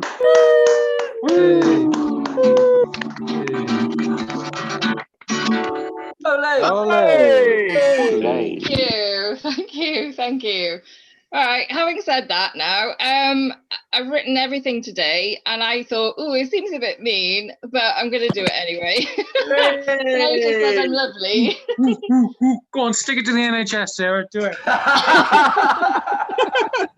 Come on, buck the trend. Let's make this thing go viral. Okay, so hi folks. Are you well? Yeah. I hope so. I hope so. Apart from my enemies, I hope my enemies have a new and continuous cough. Yes, Sarah. That's me being super mean, guys. Thank you. That's it. Darren's really disappointed with that. That's not me. But Sorry, I tuned out. Sorry, tuned out. I expect nothing less. So, thanks, Di, for collaborating with us on this, and thanks to all the acts for taking part. Not everyone wants to, because on social media, I've seen a few of the pro comedians saying that they can't do this live streaming format of comedy because they can't hear the laughs. And I'm like, joke's on you, pro comedians, because us open micers haven't heard laughs for years. So for us, it is perfect. So I have to say, I am really enjoying the lockdown. In fact, I would go as far to say that being at home all the time is my natural home. As a single woman who lives alone, there really isn't that much difference from before. I've always done my best to stay at least 2 meters away from many people, particularly many of the ruffians.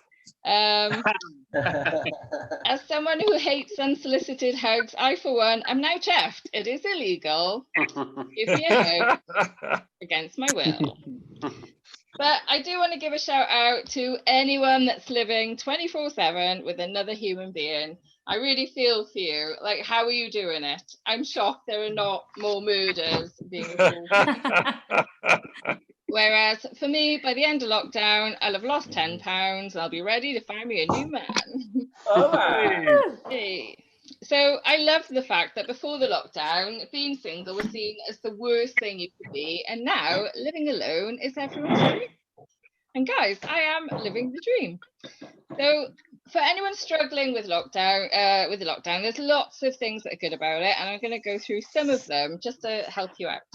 So first of all, things that were ordinary before now seem really exciting. You know that feeling of excitement you used to get when you'd get really drunk underage?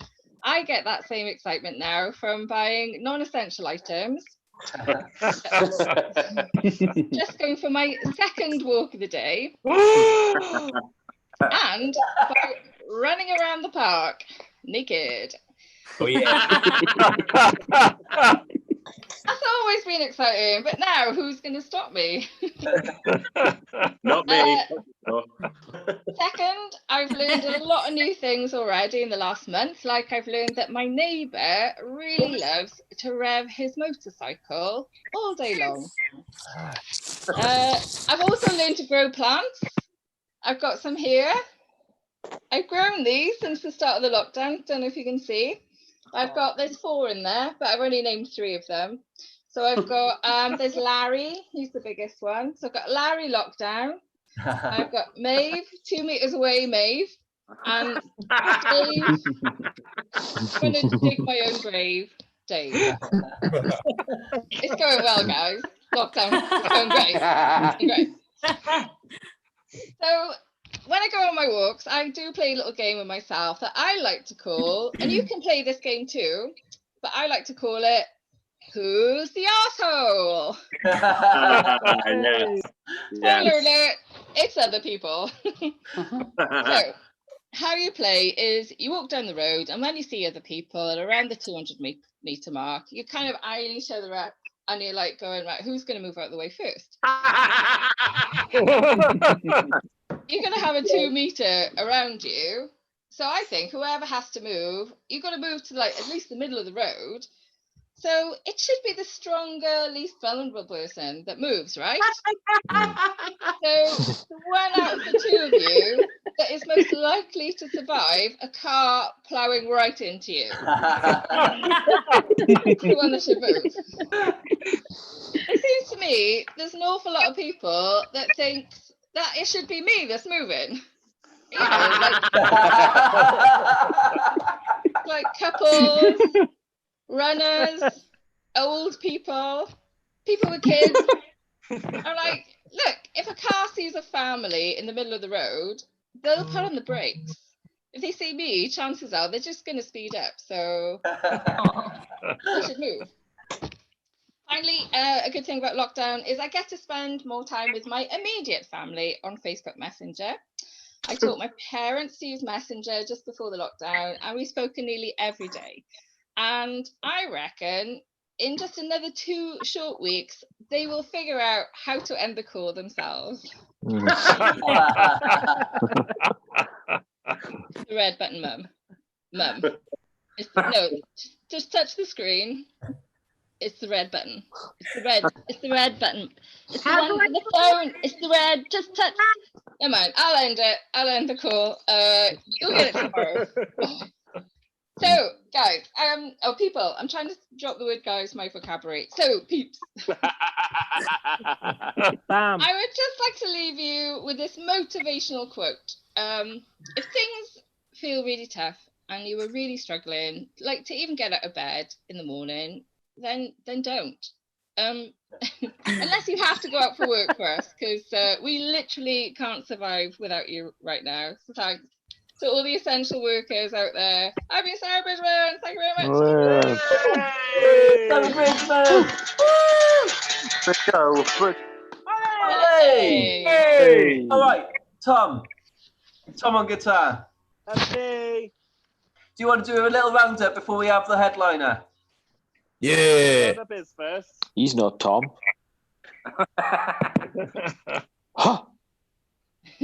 Can I give a shout out to Chris Barrett on the YouTube chat? Oh yeah, good time. Big up Chris. Big up Chris.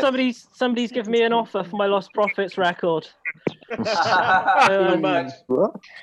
Chris is a regular audience member of Joke in the Oak, so yeah, we can definitely give a. We can do a trade. We can do it in person. That's perfect. Yeah, lovely. He can trade you your Lost Profits CD for one painting from Rolf Harris.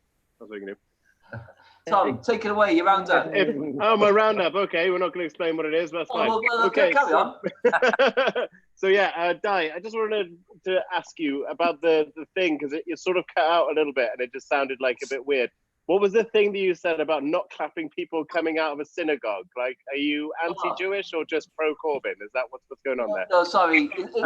I'm saying it's hypocritical if Hitler were to clap people. Okie dokie. Sorry, I just thought you were a staunch Labour supporter there. So, Jilly, I'm right there with you, by the way, Boo. I'm also not wearing a bra. I'm also not wearing any knickers, but I am keeping Tom, I've got big knickers on. You have got knickers on. Well, I'm not wearing any knickers just for you, but I'm also keeping in the butt plug, so that's mine. That's fine. Oh yeah, who said about the flashes? Oh yes, how can I forget? Ray, it was you.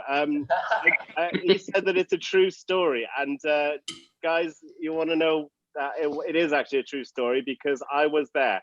I was that teenage girl. That's right. And I kept the hair, and I've got the vagina in my cupboard. Sam, So Sam Smith was asking what he's not doing different to Boris. Because Boris seems to be having such a good time and you seem to not having such a good time. What you're not doing is you're not banging an ex-swimsuit model and doing a couple of grams of coke every week. That's what you're not doing. So maybe you want to start doing that. The fact, yes, and also Sam, the fact that you could not pay your rent due to Ian Watkins diddling kids is definitely the worst thing about that whole story. And just one final thing, I do love how Sarah has it so bad with her love life that she's now having to play the game. You hang up. No, you hang up. No, you hang up. I love that's that. right. That's good. You can have it. That's what this is Yay. for. We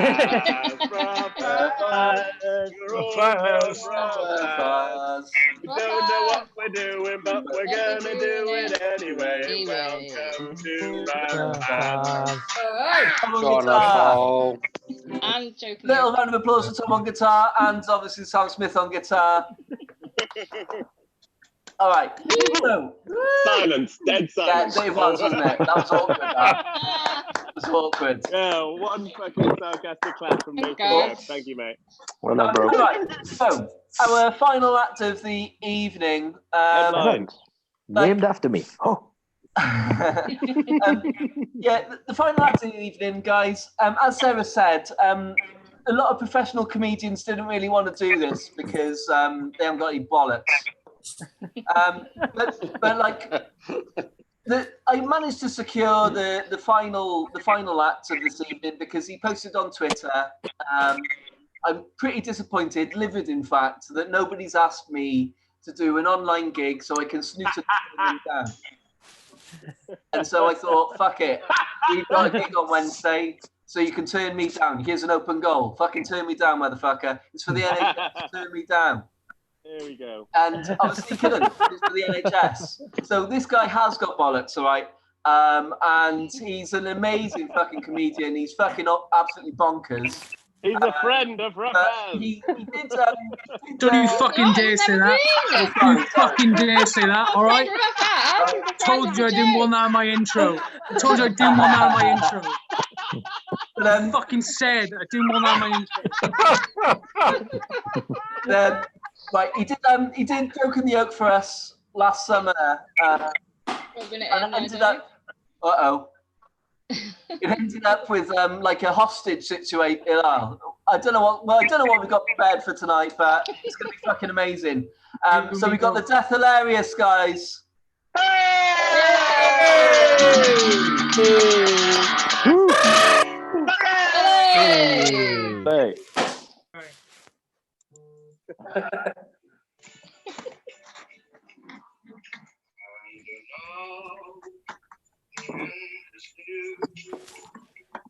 You hear?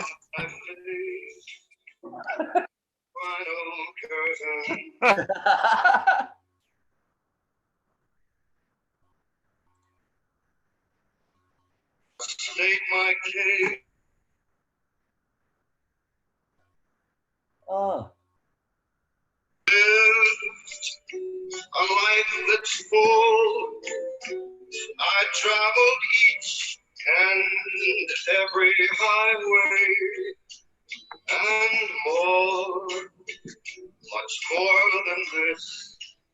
I did it my way. 4 minutes, he does the full song. But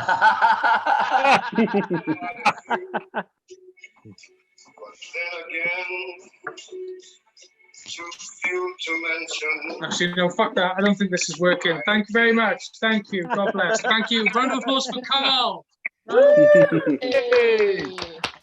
How are you? Can you hear the sound on that? Is that okay? Can you hear the sound? Yeah, it's fine. I could hear it when Di wasn't muting you. Good stuff. Yeah, Good stuff. sorry guys. So, actually, guys, Little Town Blues is actually one of the first symptoms of coronavirus.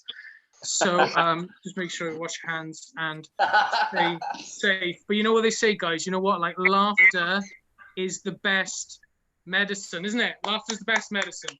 Best medicine. Not in this case, though. Okay, laughter is actually very taxing for the respiratory system. Okay, so very good. So think of these jokes as life-savingly unfunny. Okay. So Di, how much have we raised so far for tonight? Oh, I don't know if anybody can update me, but it was £153 prior to going online. Yay! That's good. Unfortunately, looking online here, average price of a ventilator is about 25 grand. Yeah. All right. Okay. So I've got some. This morning I've written some Corona-inspired jokes. Okay. Okay. So knock knock. Who's there? An Amazon driver with a pack of face masks. Amazon driver with a pack of face masks too. I'm sorry, I'm looking after my elderly mother. Can you leave them on the step? Thank you. Thank you. Thanks very much. Thank you. Cheers. Thank you. Thanks for that. Cheers. 3 men walk into a bar. Public gatherings of 3 or over and in contravention of the Social Distancing Act. Police fine them £100 apiece. Thank you. Thanks very much. One of them was a freelancer, so he couldn't afford the next month's rent and he lost his house. Hey. Thank you. No, thank you very much. Thank you. No. Stop. Seriously, stop. Thank you. Why did the chicken cross the road? Why did the chicken cross the road? Right. Coronavirus. Thank you. No. Thank you. No, stop. Seriously, stop it. No, seriously, can you stop it, please? Stop it, please. Thank you. Stop it. Thank you. So those are my Corona jokes. But right, obviously we've been spending a lot of time indoors. I've just been here by myself, and I think that I've meditated a lot on the situation, and I've come up with a really good routine that really gets the work-life balance right. It's helped me understand the other side of the argument, and I think it's shown me how we can find a third way, how we can heal divides left by Brexit and coronavirus, and how maybe we can feel some sense of actual connection in this kind of fragmentary, disconnected time. And we only have to do a few simple things. They are just have.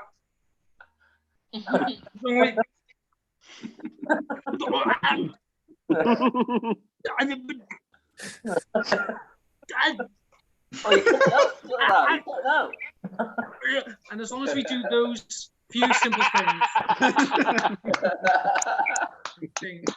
think we'll be okay. Okay, right. So I've got another little sound cue lined up. Oh, no. Right. Okay. No, fuck that. No. No, that's not working. Okay, cool. Right. Okay.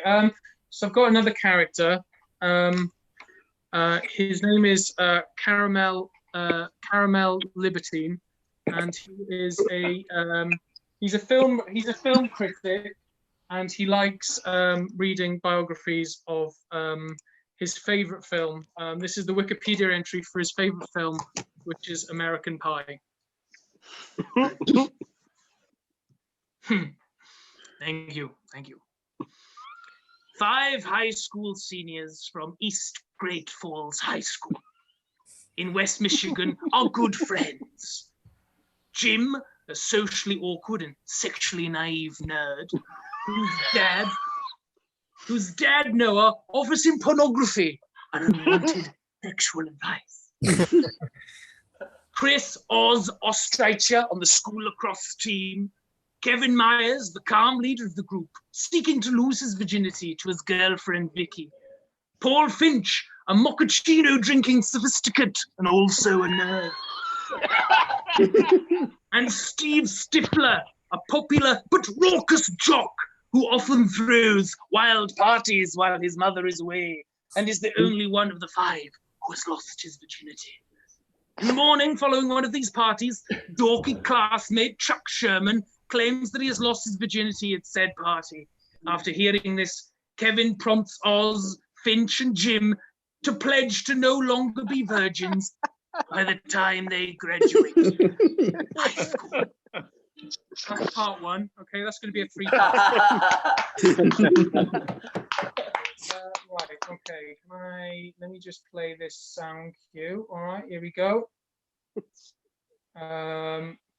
this going to work? No, that's not going to work. This has all gone terribly wrong. But just in case it does go wrong, this is a picture of me and my nephew.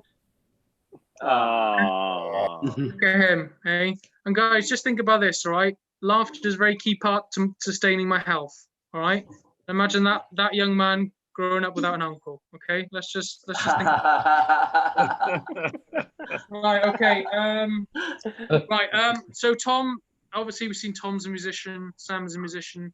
I'm actually a little bit of a musician myself, and I've learned a song. Now, I am not great at playing this, but I've made a little song, and hopefully it can cheer us all up during this whole thing. So, can everybody see me? Yeah. All right. Can you see the whole instrument? Yeah. Yep. It's like I said, you can't. No, you're good. If I stand up like this, is that better? That's fine. Okay. So, like I said, I'm not great at it, all right, but I'll try my best. Okay, I'm going to play you a little song. Okay.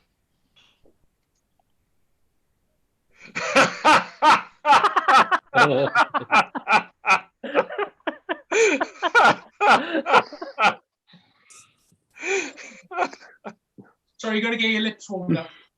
Needs tuning.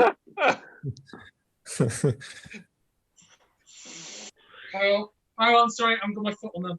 Hang on.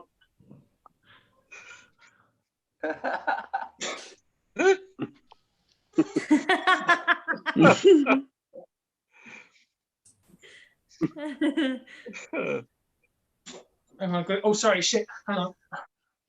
Oh, sorry, just like I said, if you still. Neighbours are looking through, that's good. Hang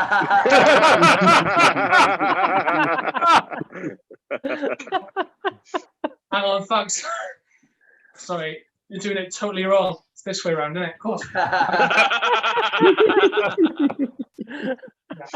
No, it's not. We'll. Sorry, that's failed. Now, obviously, also, guys, there's a lot of myths going around at the moment about the coronavirus. Okay. I see that young girl yawning there. That's always good. Sorry.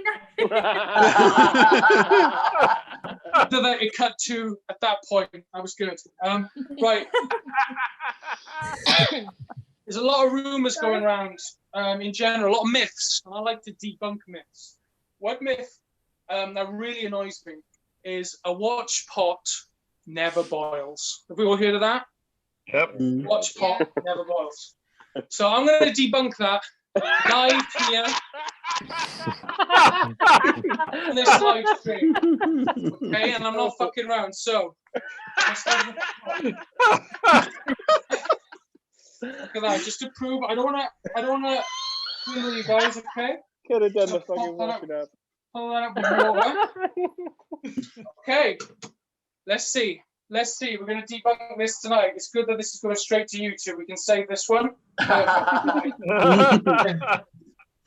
Okay, here we go. Do you want some suspenseful music played, Darren? No, please, Tom. No music whatsoever. That would detract from the experiment. Thank you.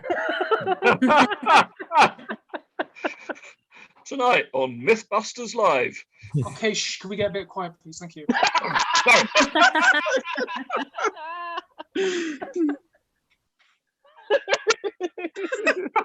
It's important that I keep my eyes trained on it, guys. Right, I'm not seeing any movement at the moment. Okay, we'll keep you updated, guys. Obviously, we've all got our eyes on this as well.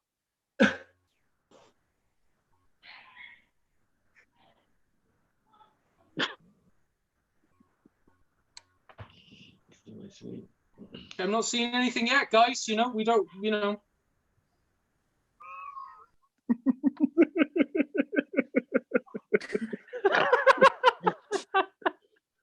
Shush, everyone, shush. Yeah, thank you, Ray. Thank you very much. Some I people got it. taking this seriously. Thanks, mate. Thank you very much. Oh, right. Okay. They're almost imperceptible, but I'm seeing very small bubbles along the rim of the saucepan. So.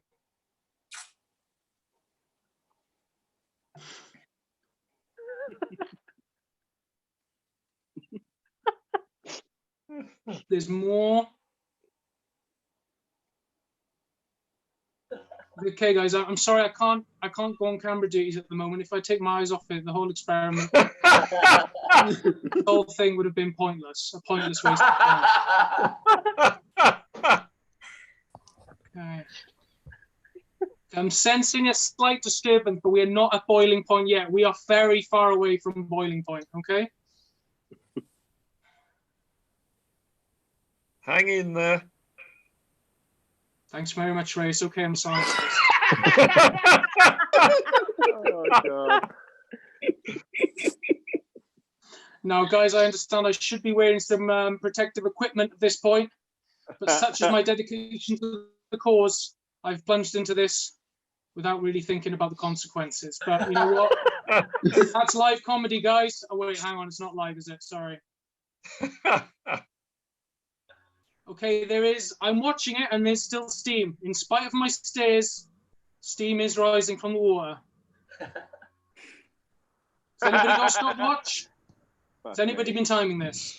Yeah, it's been about 3.5 hours so far. Too much, Tom. I'm definitely seeing some activity. We can see steam too.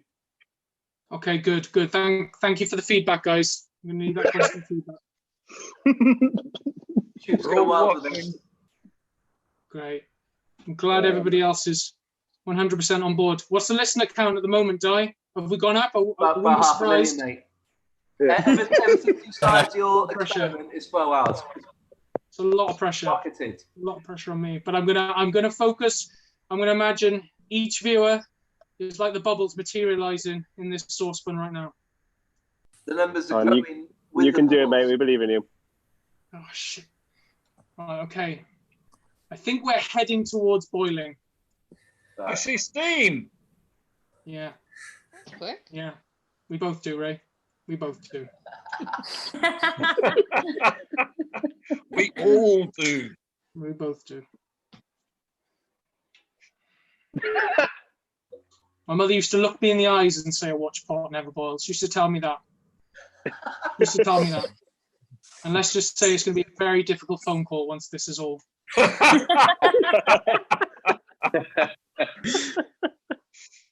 we going to get to see the phone call, Darren? No, I don't want you to have to hear the things I need to tell her.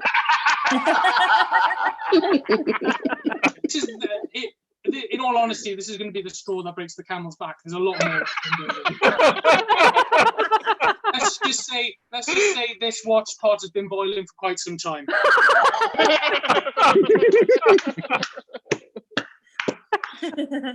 Okay. Oh, you fucking bitch.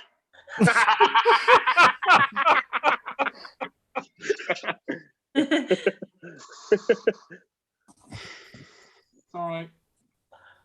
Oh, we're not there yet, man. Not there yet. Can anybody else see her face in it? Anybody else see her face in it? Is it the Virgin Mary? Oh, she's no virgin, mate. I'll tell you.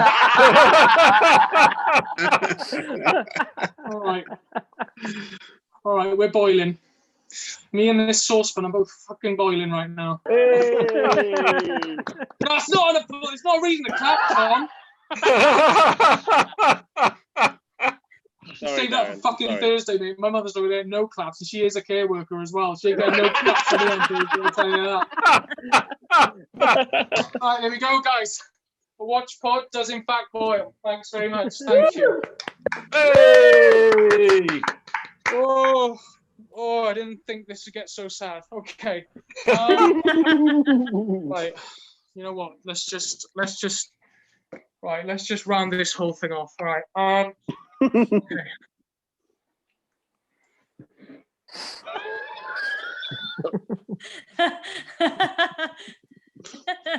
Jim thinks Bandcamp geek Michelle Flaherty is unaware of the cam incident, so he asks her to the prom. Finch pays Vicky's friend Jessica $200 to spread the rumor of his sexual prowess, hoping that will increase his chance of success. Stifler is turned down by a girl because she wants Finch to ask her. He spikes Finch's mochaccino. Stifler plays to Finch's high school restroom germophobia to use the girls' restroom. Finch has diarrhea and is humiliated by the crowd of students. This is the final part. I'll skip straight to the end. From Slovakia, Nadia watches Jim's webcam. In the webcam, he is stripping. Jim is oblivious to his father walking in. Noah walks out of the room and starts dancing. His moves including the boogie down, two-step, and the Macarena. Screen then turns to black and fades into a radical abyss. Thank you. Thank you very much. Thank you. Right, that's it. That's it. Yeah, it was. These are literally ideas I think I thought of a moment ago. This is how much respect I have for this feed.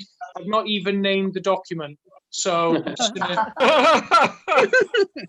delete straight away. I'm not even going to save it. Do not save. Yes, please.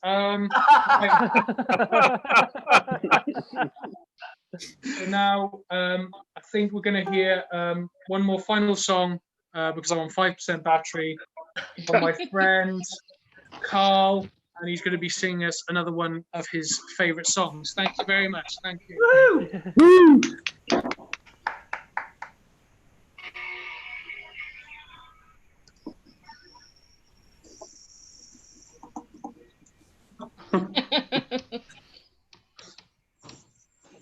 We can't hear the music.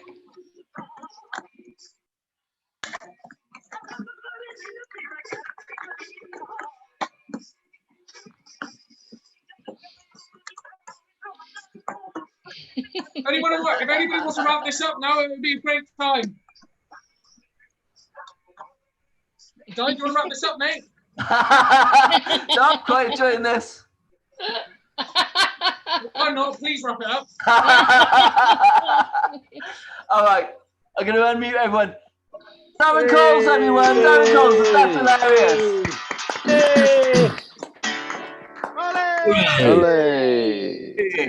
I knew that would work because, like, Darren is such a funny man, and like he's going to transcend all medias, like with his comedy. So, like, that was amazing.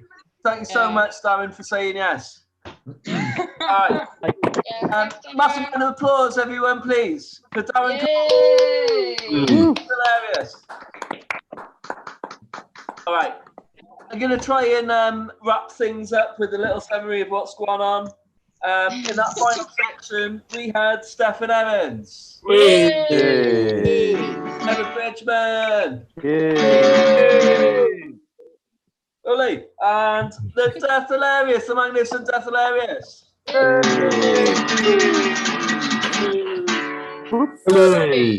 All right.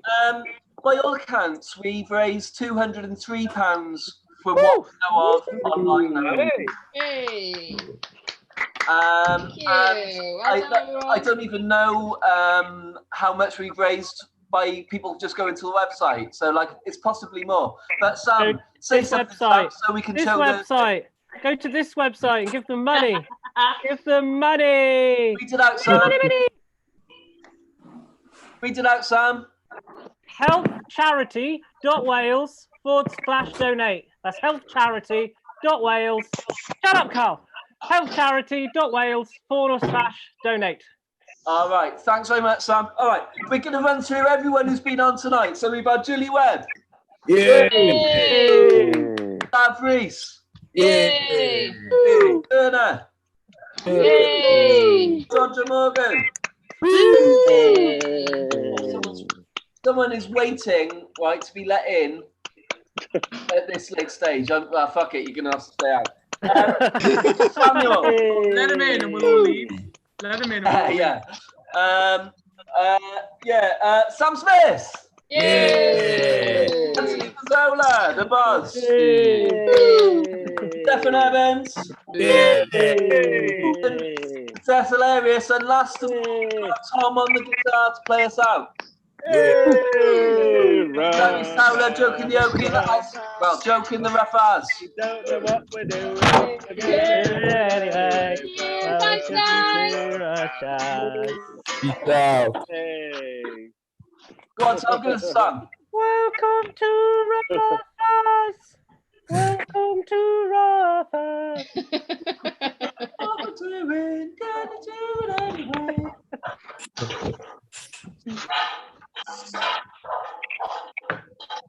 Song should we all sing? Let's all sing song. He's gone.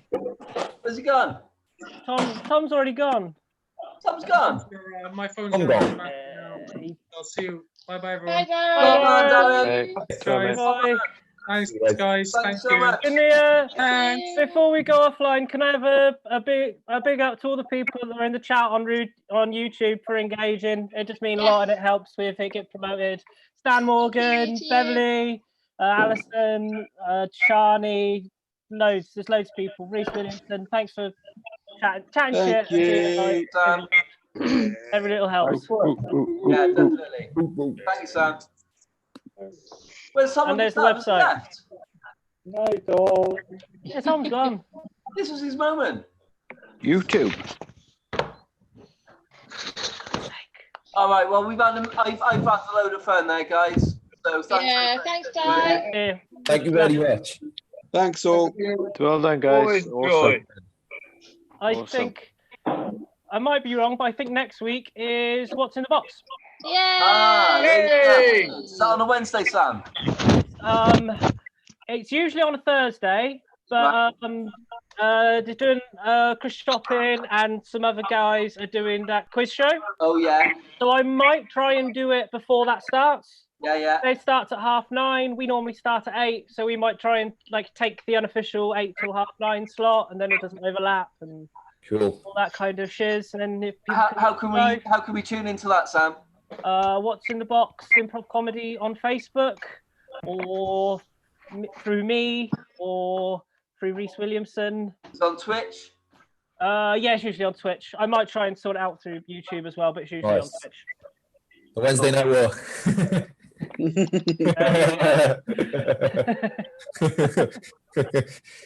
Thanks for having us, guys. Have a good night, all right? Top man, Cheers.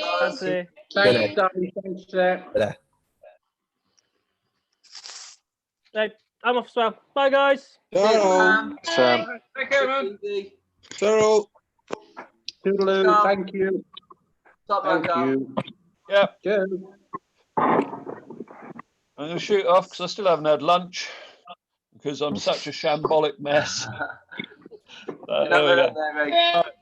Cheers, Di. Cheers, Sarah. Good night, Ray. Try, mate. Bye. Good night, buddy.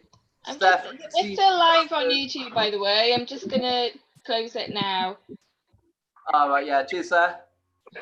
Cheers, guys. Really enjoyed that. My internet was shit, so I caught most things to watch on YouTube now. Thanks for having me, though. Cool. Thanks for coming on, Chris. Ciao, Chris. Good job, Di. Good job, Say. I'm off as well. Oh, see you guys. Ta-da. Take care. Ciao, guys. Ta-da. Good night.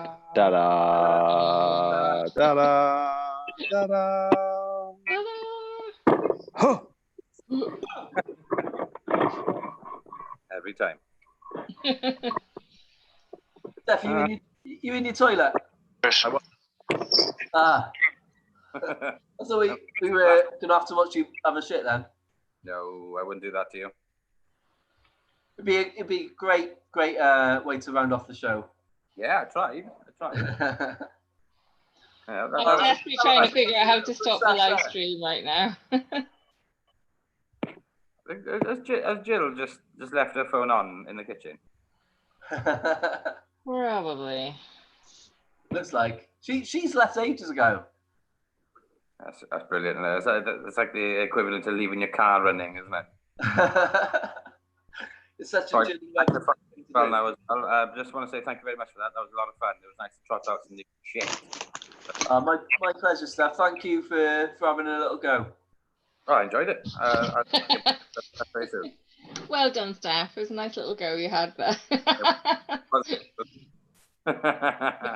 you later, all right? Nice one, Steph. Thank you. Yeah. Thanks, Steph. Lovely to see you.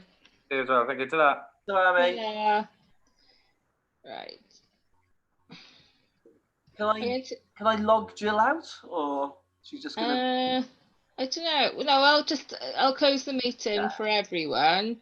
All What right. I'm going to do is I'm trying to figure out how I can take. I keep forgetting how. Oh, there it is. I'll reclaim the hosting back off you now. Oh, right, yeah, crack on. Because I'm trying to figure out how to stop the live thing. Yeah. There we are. Let's stop live stream. Bye, live streamers.